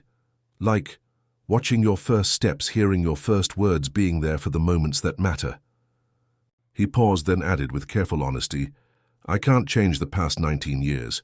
They're gone, but I would like to be present for whatever comes next, if you're willing. Garrick didn't respond immediately, his expression thoughtful as he processed this request. Avalon returned with fresh coffee, her timing suggesting she might have deliberately given them space for this conversation before rejoining them. Everything okay? She asked, setting down the tray. We were just discussing temporal irreversibility and future possibilities, Garrick replied with a hint of dry humor that Sawyer was coming to recognize as characteristic. Just light Saturday afternoon conversation then, Avalon observed with a smile, settling back onto the sofa. The moment of intensity passed, but something had shifted subtly between father and son. Not reconciliation exactly, but perhaps the acknowledgement of a possibility that had not existed before. The rest of the afternoon unfolded with increasing ease. The conversation moving between stories inspired by the videos, shared observations about Garrick's current studies and performances, and occasional explorations of Sawyer's own history before and after his time with Avalon. As evening approached and Sawyer prepared to leave, Garrick walked him to the door, his expression suggesting he had something more to say. I have a performance next Friday, he said, his tone carefully casual. Not with the quartet. A solo piece I've been working on for Professor Michael's composition class. It's at the music department's recital hall, 7 o'clock. He delivered the information with studied neutrality, but the invitation was clear. If you're interested. I'd like to be there, Sawyer replied simply. Garrick nodded once, an acknowledgement, rather than enthusiasm, but it was enough. Another bridge, another tentative connection forming across the chasm of years. As Sawyer stepped out into the evening air, he found himself unexpectedly lighter, as if some invisible burden had shifted slightly, not lifted entirely, but adjusted to a more manageable position. The past remained unchanged, the years of absence, still a reality that could not be erased, but something was evolving gradually and unpredictably toward a future neither of them had anticipated. For a man who had built his career on controlling variables and predicting outcomes, this unplanned journey into uncertain emotional territory should have been profoundly uncomfortable. Yet as he drove back to his penthouse overlooking the city, he had conquered. Sawyer found himself more engaged, more present, more genuinely alive than he had felt in years. The realization was both disturbing and exhilarating, the possibility that in pursuing certainty and control, he had inadvertently constrained the very experiences that gave life its meaning and depth. The saxophone had remained in its case, since Sawyer had purchased it nearly 2 weeks earlier, a symbol of intention rather than action. Now, with Garrick's solo performance approaching, he found himself drawn to it, not as a means of inserting himself into his son's musical world, but as a way of reconnecting with a part of himself he had deliberately set aside decades ago. The first attempts were embarrassingly awkward, his fingers stiff and unfamiliar on the keys. But as he persisted, muscle memory began to return.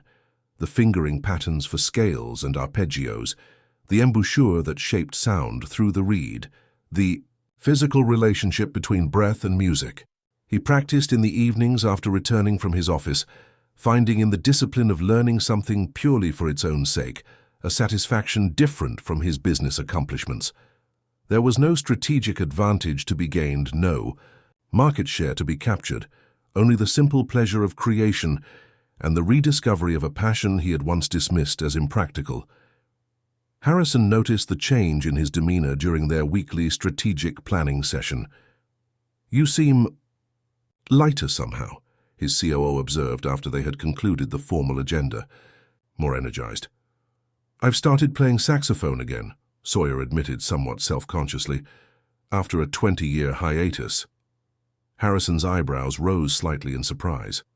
"Music wasn't something I associated with you," he said. "Though it explains why you always had such precise observations about the jazz at those charity events. It was important to me once," Sawyer replied, "before I decided it was a distraction from more productive pursuits.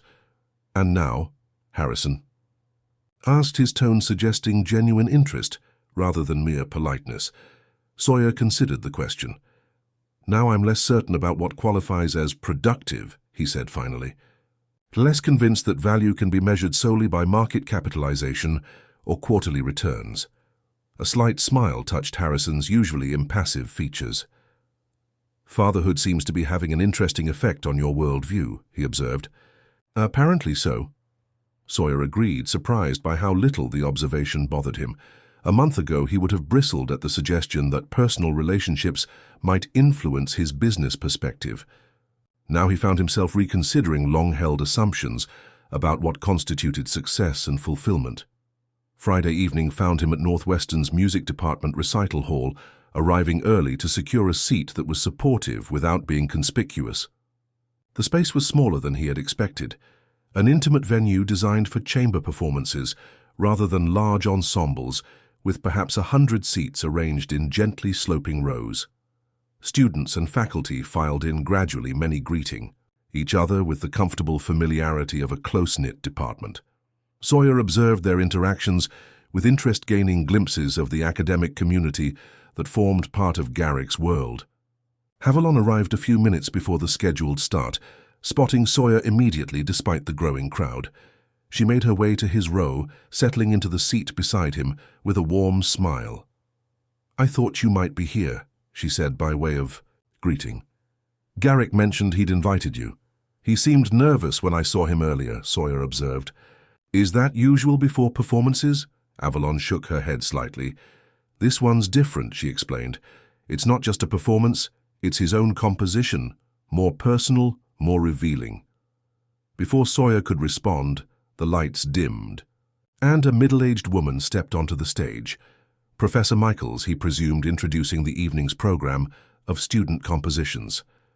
He listened with half attention as she outlined the parameters of the assignment and the criteria for evaluation, his focus primarily on what Avalon had just revealed. Not just a performance, but a composition. Not just technical skill, but creative expression.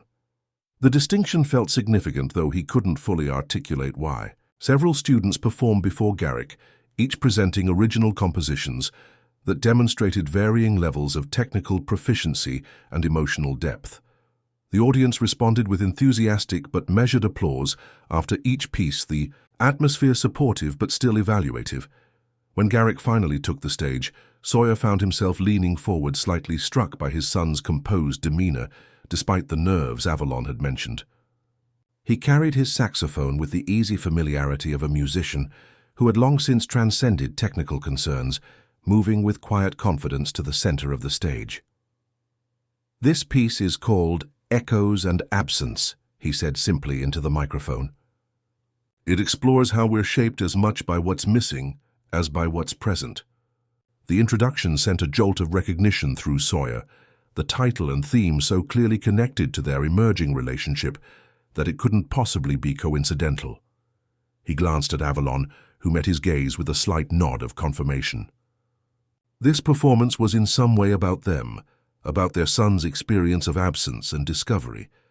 Garrick began to play the opening notes, haunting and questioning, creating a melodic structure that seemed to establish a foundation before deliberately leaving spaces within it, musical voids that created tension and anticipation.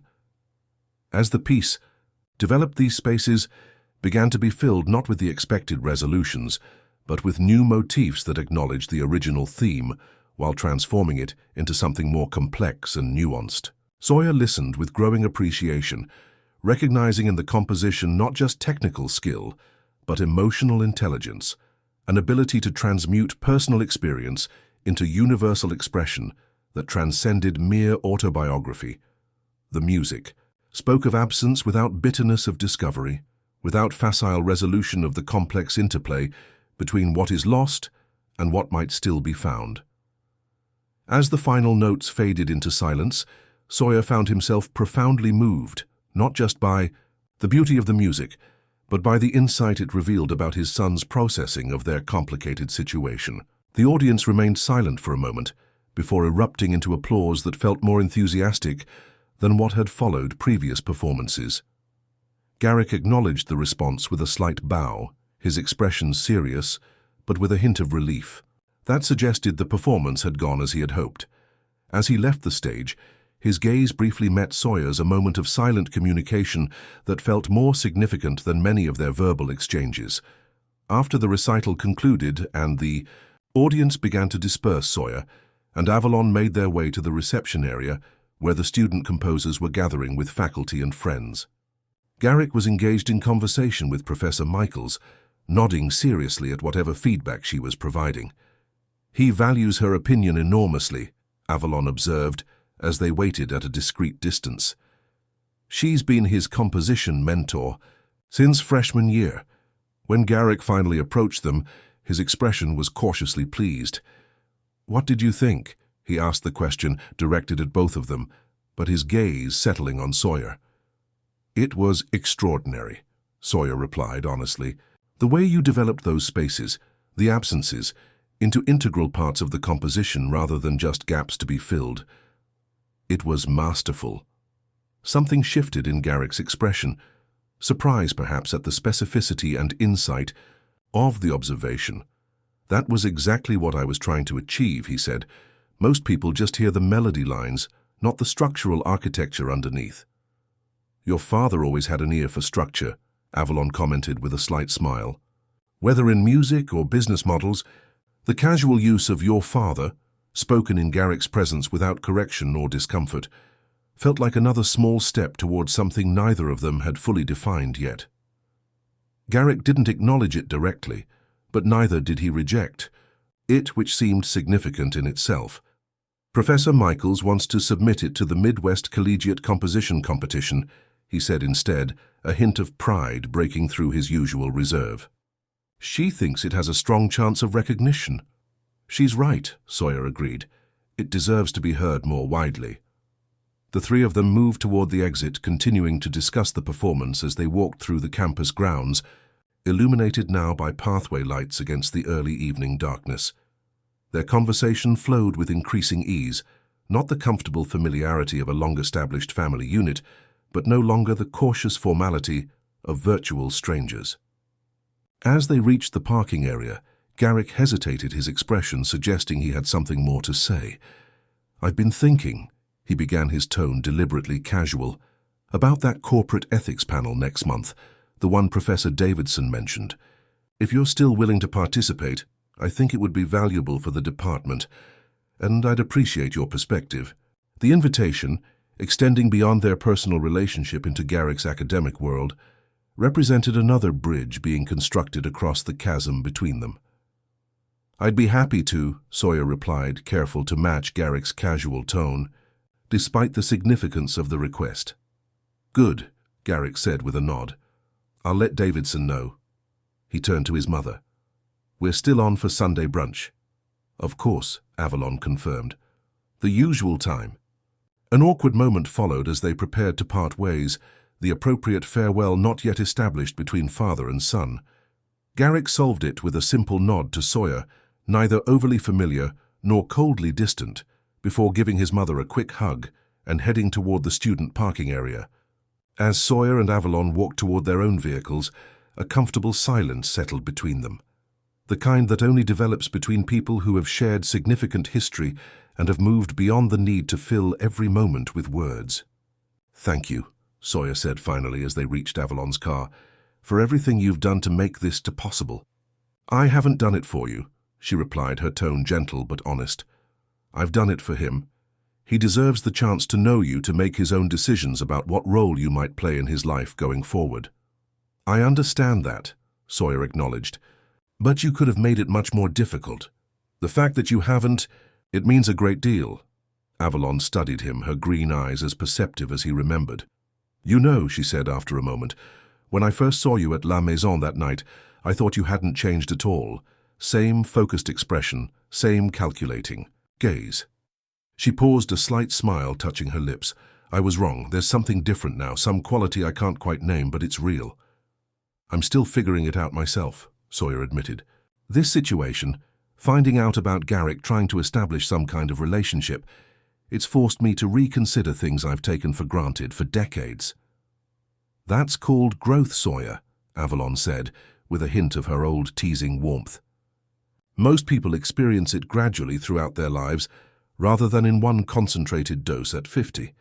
Better late than never," he suggested with a self-deprecating smile. "We'll see," she replied, her expression growing more serious. "Garrick's giving you a chance, but he's cautious, protective of himself and of what we've built together." She hesitated, then added quietly, "Don't make him regret it." The gentle warning carried weight, a reminder that despite the progress of recent weeks, trust remained fragile and provisional. "I won't," Sawyer promised, meaning it more sincerely than perhaps any commitment he had made in years. As he drove back to his penthouse, the melody of Garrick's composition continued to play in his mind, those haunting questions giving way to unexpected resolutions, those deliberate absences gradually filled with new possibilities. It seemed an apt metaphor for what was happening between them, not erasing the past, but transforming it into something neither of them could have anticipated. For the first time in longer than he could remember, Sawyer found himself approaching an uncharted future, with something like anticipation rather than calculation, curious about what might develop rather than determined to control the outcome. It was unfamiliar territory for a man who had built his empire on certainty and strategic planning. But as the city lights glimmered around him, he found himself increasingly willing to proceed without guarantees, to allow this unexpected journey to unfold according to its own organic logic, rather than any predetermined blueprint. The realization was both terrifying and exhilarating, a late life lesson in the value of questions that had no immediate answers, relationships that couldn't be reduced to measurable outcomes, and connections that developed according to their own timeline rather than any imposed schedule. For a man who had spent decades pursuing control, it was perhaps the most radical departure imaginable, this gradual surrender to the unpredictable, messy, essential human process of building trust one small step at a time. The corporate ethics panel, organized by Professor Davidson, drew an unexpectedly large crowd, filling Northwestern's business school auditorium to capacity. Sawyer arrived early, reviewing his notes as students, and faculty filed in, many casting curious glances at the business magnate, whose companies were frequently featured in their case studies. Davidson had assembled a diverse panel, 2 other corporate executives, an economic justice advocate, a regulatory expert, and Sawyer himself, to discuss ethical leadership in a profit-driven economy. Garrick positioned discreetly in the third. Rowe gave Sawyer a slight nod of acknowledgement when their eyes met across the crowded room. As the discussion began, Sawyer found himself approaching the topic differently than he would have months earlier. Rather than defensively justifying standard business practices or offering sanitized corporate positions, he spoke with unusual candor about the structural pressures that pushed even well-intentioned executives toward decisions that prioritized short-term profit over long-term ethical considerations.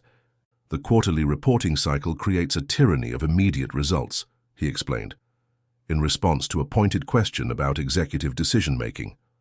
"When your compensation and job security depend on meeting 3-month targets, it becomes dangerously easy to postpone ethical considerations to some hypothetical future where you'll have more flexibility.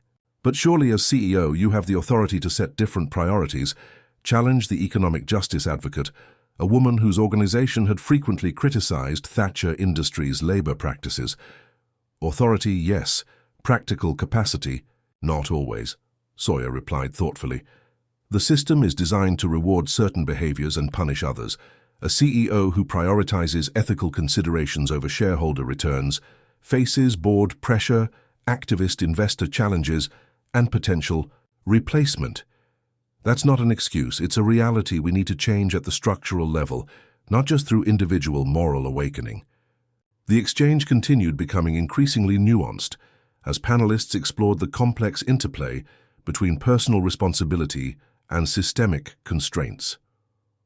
Throughout, Sawyer found himself integrating perspectives he would have previously dismissed as naive or impractical, acknowledging vulnerabilities in the corporate decision-making process that he had traditionally defended.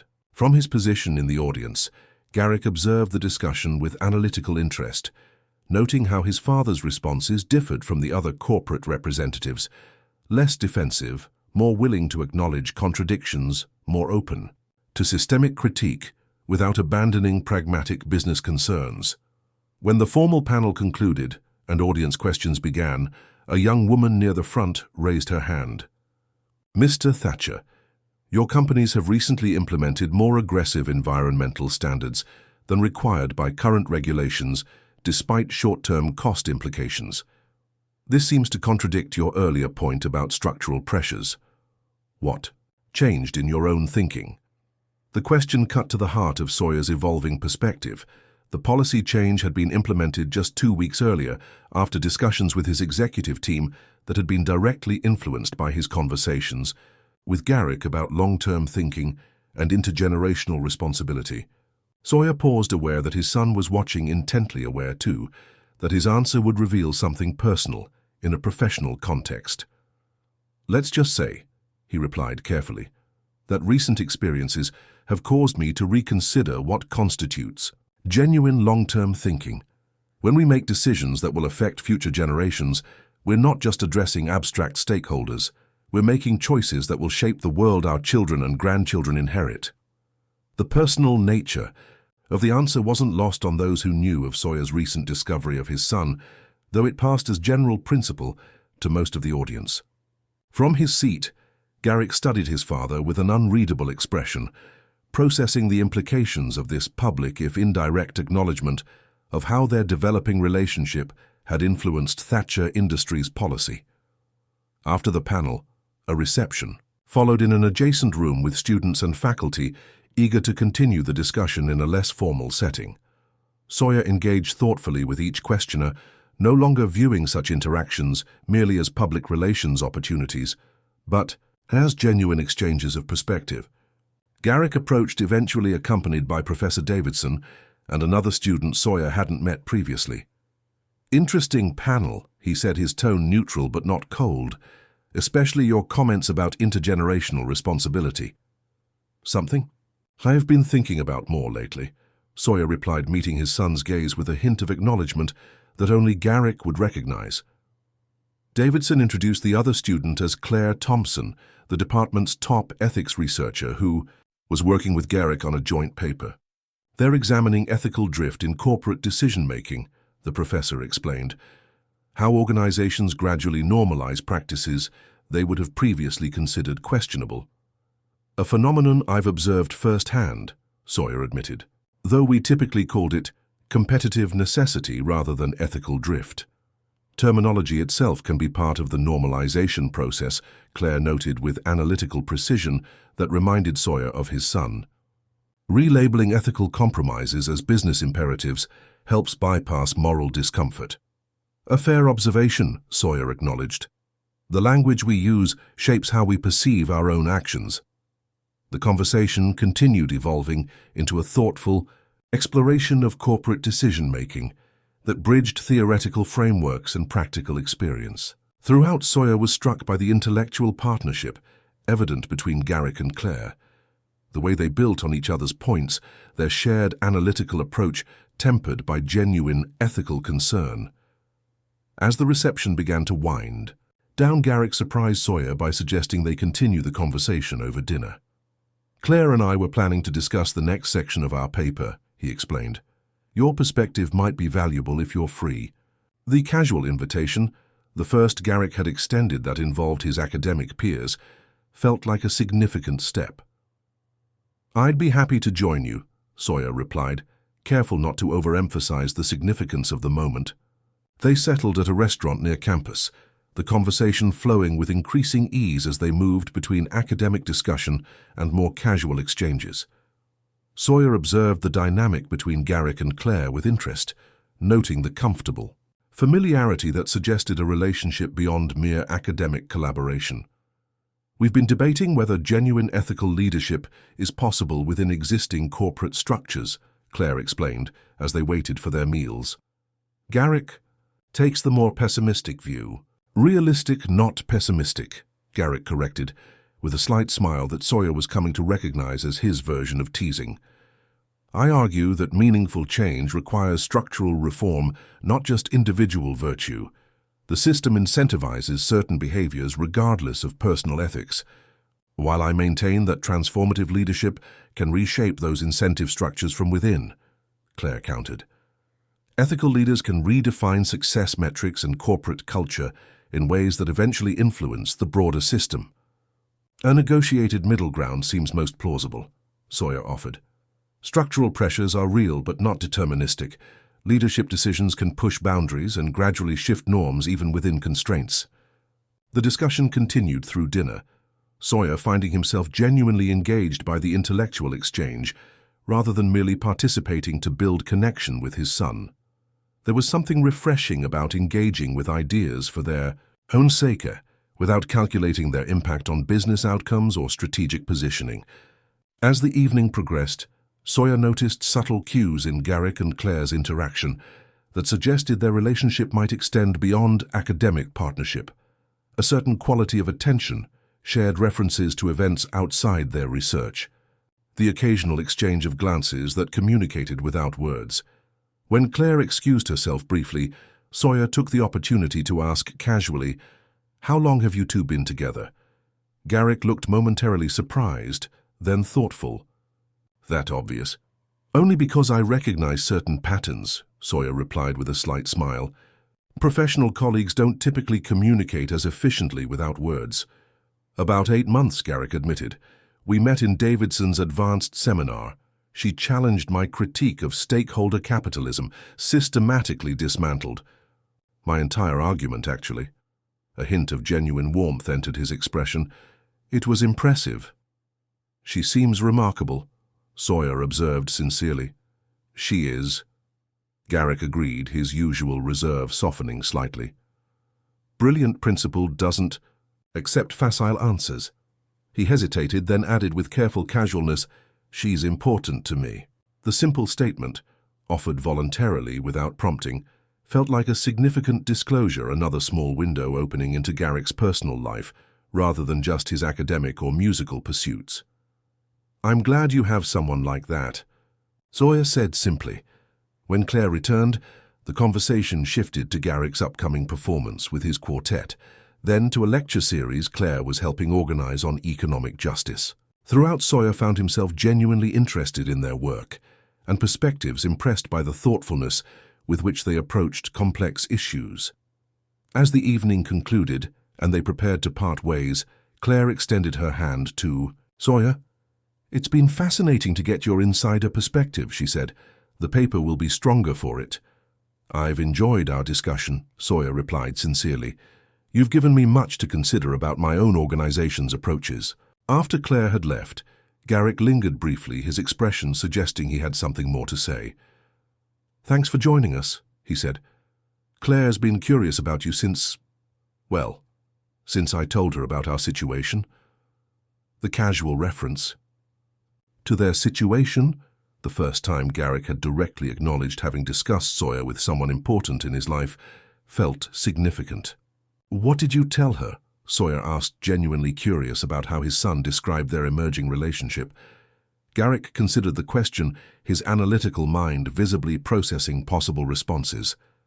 "The truth," he said finally, "that my biological father recently re-entered my life, that it's complicated but evolving." He hesitated, then added with careful precision, "that you're making an effort I didn't initially expect." The assessment, neither effusive nor dismissive, reflected the measured progress of recent weeks. Not a dramatic reconciliation, but a gradual building of tentative connections, each small bridge extending the possibility of a relationship neither had anticipated. "I appreciate that," Sawyer said simply. Garrick nodded once, a gesture of acknowledgement rather than sentiment. "I should go. Early rehearsal tomorrow." He hesitated, then added with studied casualness, "Mom mentioned Sunday dinner this weekend if you wanted to join us again." "I'd like that," Sawyer replied, careful to match his son's casual tone despite the significance of the repeated invitation. As they parted ways, Sawyer found himself reflecting on the evening, not just the academic discussion which had been genuinely stimulating, but the glimpses he had gained into Garrick's life beyond their direct interactions. His son's relationship with Claire, his academic partnerships, his expanding willingness to incorporate Sawyer, however peripherally, into these aspects of his existence. The progress was measured in small moments rather than dramatic declarations. A casual dinner invitation, a shared intellectual exchange, the simple acknowledgement of Sawyer's effort in Claire's presence. Yet, collectively, these moments suggested something gradually taking shape, a relationship defined not by what had been lost, but by what might still be built. As Sawyer drove back to his penthouse, his phone buzzed with an incoming text from Avalon. "Garrick mentioned you joined them for dinner. First time he's included you in something with Claire. That's significant. She's important to him." The observation confirmed Sawyer's own assessment, adding another layer of meaning to the evening's interactions. He typed a response. "I gathered that. She's impressive. Reminds me of you, actually. That same unwillingness to accept convenient answers." Avalon's reply came quickly. "High praise coming from you. See you Sunday. Garrick mentioned he invited you. I'll be there." Sawyer confirmed a simple response to what had become remarkably something approaching a regular family gathering. As he entered his penthouse and gazed out at the city lights, Sawyer was struck by how significantly his perspective had shifted in just a few weeks. The skyline that had once represented his conquests, buildings housing companies he had acquired, developed, or influenced, now seemed simultaneously more and less important.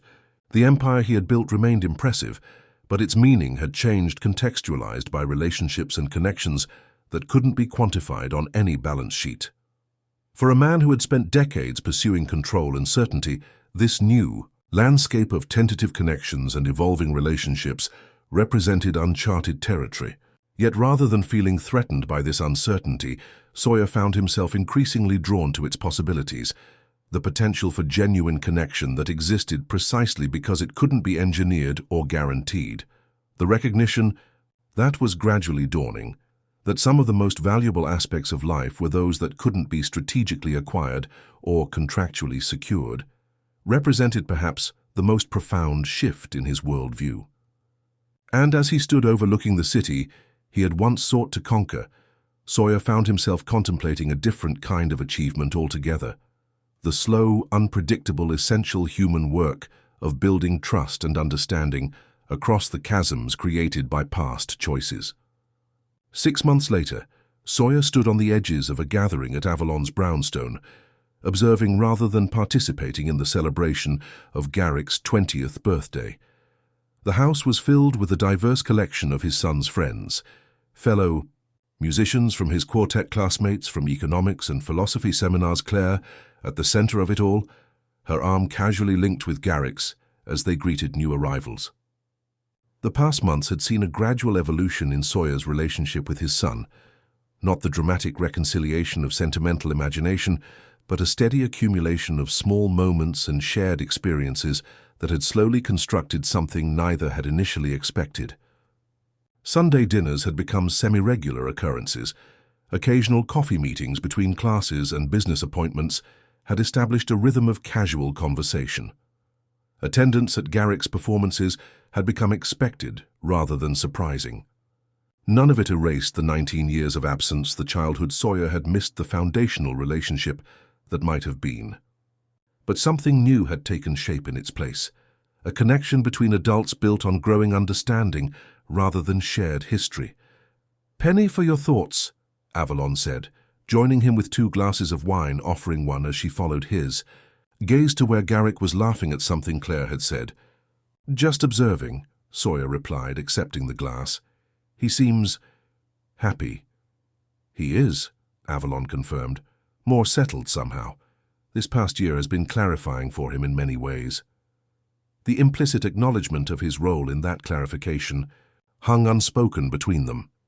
Garrick had never explicitly stated how their developing relationship had affected him, but the changes were evident in subtle ways, a lessening of the analytical detachment that had initially characterized his interaction with Sawyer, a gradual integration of this new relationship into his understanding of himself.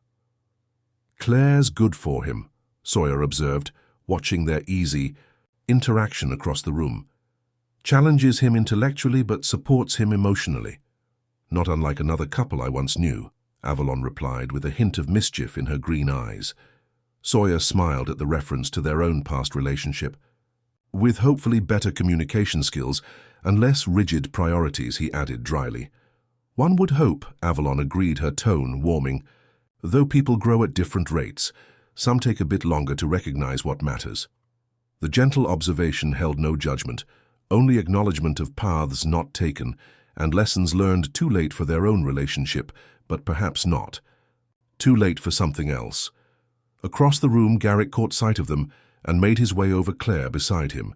"Mum says you brought the saxophone," he said to Sawyer without preamble. "The quartet's going to play later. You should join us." "For a number." The invitation, casual but significant, caught Sawyer by surprise. His practice had progressed over recent months, but he had never played with Garrick's quartet, had kept his rediscovered passion as a private pursuit rather than a shared activity. "I'm hardly at your level," he demurred. "I wouldn't want to disrupt your performance." "We've been practicing Autumn Leaves," Garrick replied, a hint of challenge in his tone. "Thought you might remember that one." The reference to the song he had once played for Avalon, the one that had featured in the quartet's performance the night he had first begun to connect with his son, carried deliberate meaning that wasn't lost on any of them. "If you're sure," Sawyer said, meeting his son's gaze directly. "I wouldn't have asked otherwise," Garrick replied, with the straightforward honesty that characterized him. "We're setting up in 15 minutes, your horn's in Mum's studio."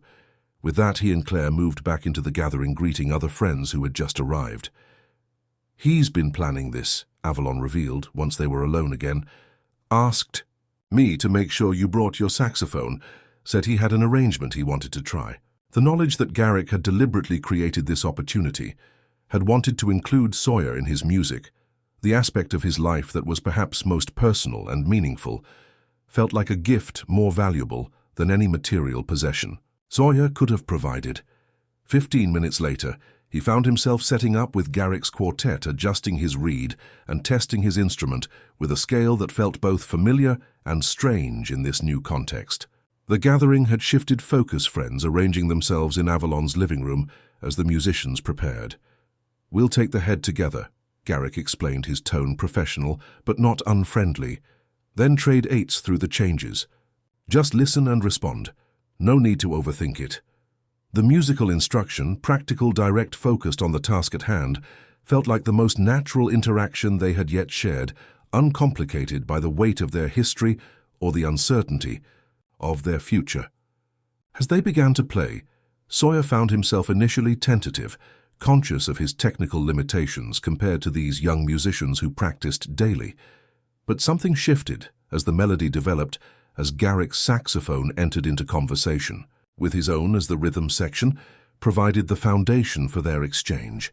The music created a space where words had often failed them, a realm of pure communication, built on listening and response, on acknowledging what had come before, while creating something new in the moment.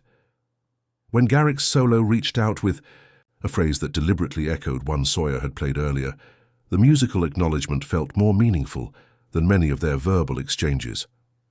By the time they reached the final chorus, something had changed in their dynamic. Not just musically, but personally, a shift subtle, but significant enough that Sawyer caught Avalon watching them with an expression that mingled surprise and satisfaction.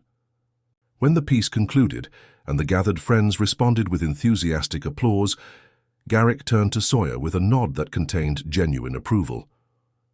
"Not bad for a corporate raider," he said, the teasing lighter and more familiar than it would have been months earlier. "High praise from a jazz purist," Sawyer returned with equal lightness. The moment passed quickly as the quartet moved on to their next number, and Sawyer returned his saxophone to its case. But something had been acknowledged between them, a connection that transcended words, a recognition of shared passion, despite years of separation. As the evening continued, Sawyer found himself more comfortably integrated into the gathering than he would have expected engaging with Garrick's friends, not as his son's unexpected father, but simply as another adult in his life, one with his own relationship to the birthday celebrant. Later, as guests began to depart, and the gathering wound down to just family and closest friends, Garrick approached Sawyer on the brownstone's small back porch, where he had stepped out for a moment of quiet.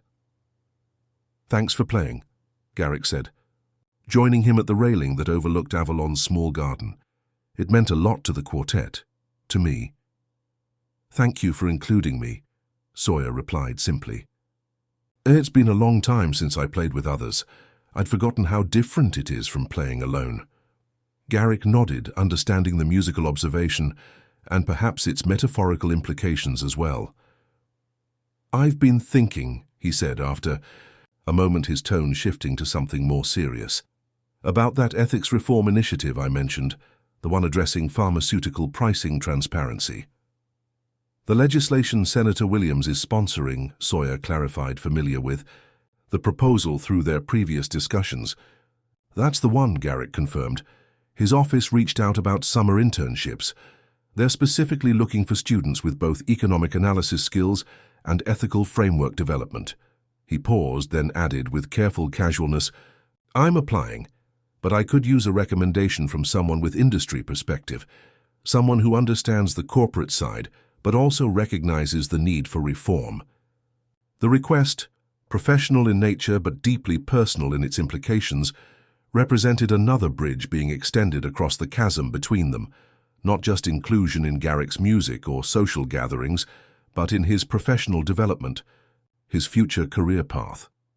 "I'd be honored," Sawyer said simply, recognizing the significance of the request, "though I'm not sure my name carries positive weight in reform circles." "Your recent policy changes at Thatcher Industries have been noticed," Garrick replied. "The transparency initiatives, the revised approach to patent extension, they show evolution in your thinking. That's exactly what this project needs, practical understanding of how corporate decision-making works, combined with willingness to envision better approaches." The assessment, analytical but genuinely approving, suggested a shift in how Garrick viewed his father's corporate role, no longer seeing it as purely antagonistic to his own ethical concerns, but as potentially complementary, offering perspective that might strengthen rather than undermine reform efforts. "I'll write the recommendation tomorrow," Sawyer promised, "and if you'd like, we could discuss strategies for the interview process. These political appointments often involve considerations beyond just qualifications." "I'd appreciate that," Garrick said, his tone sincere rather than merely polite. They stood in comfortable silence for a moment, gazing out at the garden Avalon had carefully tended over the years, a space that, like their emerging relationship, had developed according to its own organic logic rather than any imposed blueprint. 20 years, Garrick said finally, his tone reflective rather than accusatory. "It's strange to think about everything that led to this moment, all the decisions and circumstances, the paths taken and not taken." "Would you change it?" Sawyer asked quietly. "If you could go back, would you want things to have been different?" It was perhaps the most direct acknowledgement either had made of the fundamental question underlying their relationship, whether Garrick truly wished Sawyer had been present throughout his childhood, or whether the life he had built with Avalon alone had been complete in its own way. Garrick considered the question with characteristic thoughtfulness. "I used to think I would," he admitted finally. "When I was younger, I constructed elaborate scenarios about how things might have been if circumstances had been different." He paused, his gaze still directed at the garden rather than at Sawyer. "But now I'm not sure. The person I am, the way I think, the values I hold, the relationships I've formed, all of that developed from the specific circumstances of my life, including your absence." The candid assessment, neither absolution nor accusation, but something more complex and ultimately more meaningful, touched Sawyer deeply. "For what it's worth," he said quietly, "I'm extraordinarily proud of the man you've become, even though I had no hand in shaping him." Garrick turned slightly, meeting his father's gaze directly. "Maybe not in the traditional sense," he acknowledged, "but in other ways, our connection has shaped me too. Trying to understand your world, your choices, even before I knew you personally, influenced my perspective, my interests. And now," he hesitated, searching for the right words, "now this evolving relationship is part of who I am becoming. Different from what might have been, but valuable in its own right." The observation, so carefully articulated, so precisely balanced between acknowledgement of loss and recognition of present value, reflected the thoughtful wisdom that Sawyer had come to deeply appreciate in his son. "Happy birthday, Garrick," he said, simply, the words carrying more meaning than their surface might suggest. "Thanks," Garrick replied with a slight smile. "For being here, for making the effort, for everything these past months have encompassed." The acknowledgement, the most direct Garrick had yet offered of the significance of their developing relationship, felt like a gift more precious than any material offering could have been. As they rejoined the gathering inside, Sawyer caught Avalon watching them with an expression that suggested she had observed their conversation from a distance, noting the ease that had gradually developed between father and son. She raised her glass slightly in acknowledgement, when their eyes met a gesture that carried layers of meaning only the two of them fully understood. Later, as the final guests departed and Sawyer prepared to leave, Garrick walked him to the door. "Sunday dinner next week," he asked, the invitation now a comfortable routine rather than a tentative opening. "I'll be there," Sawyer confirmed. At the threshold he hesitated, then added, "Thank you for today, for the music, the conversation, the inclusion." Garrick nodded, understanding the deeper meaning beneath the simple expression of gratitude. "See you Sunday," he replied, the casual farewell carrying the certainty of continuation rather than the uncertainty of beginning. As Sawyer stepped out into the night and made his way toward his car, he found himself reflecting on the journey of the past months, the unexpected discovery that had disrupted his carefully structured life, the tentative connections that had gradually strengthened into something neither he nor Garrick had initially imagined possible. The fortune he had pursued so single-mindedly for decades, the empire he had built, the wealth he had accumulated, the power he had wielded, remained impressive by any conventional measure. Yet he understood now what Avalon had meant all those years ago when she said making money was easy. The hard part was remembering why it mattered. The true fortune he had belatedly discovered lay not in financial statements or corporate acquisitions, but in human connection, in the privilege of knowing his son, in the opportunity to be part of Garrick's life going forward, in the chance to discover who they might become to each other, given time and patience and mutual respect. It wasn't the relationship he might have had if different choices had been made 2 decades earlier. That possibility was gone, irretrievable except in imagination. But what was developing in its place held its own value, a connection between adults built on growing understanding rather than shared history, on present choices rather than past obligations. As he drove through the night streets of the city he had once sought to conquer, Sawyer felt a sense of peace he had rarely experienced in his driven, achievement-oriented existence. The future remained uncharted territory, the relationship with his son still evolving according to its own organic timeline rather than any strategic plan. Yet for perhaps the first time in his adult life, Sawyer found himself content with this uncertainty, willing to allow possibility to unfold without attempting to control every variable. Some lessons came later than others, some insights arrived only after significant loss.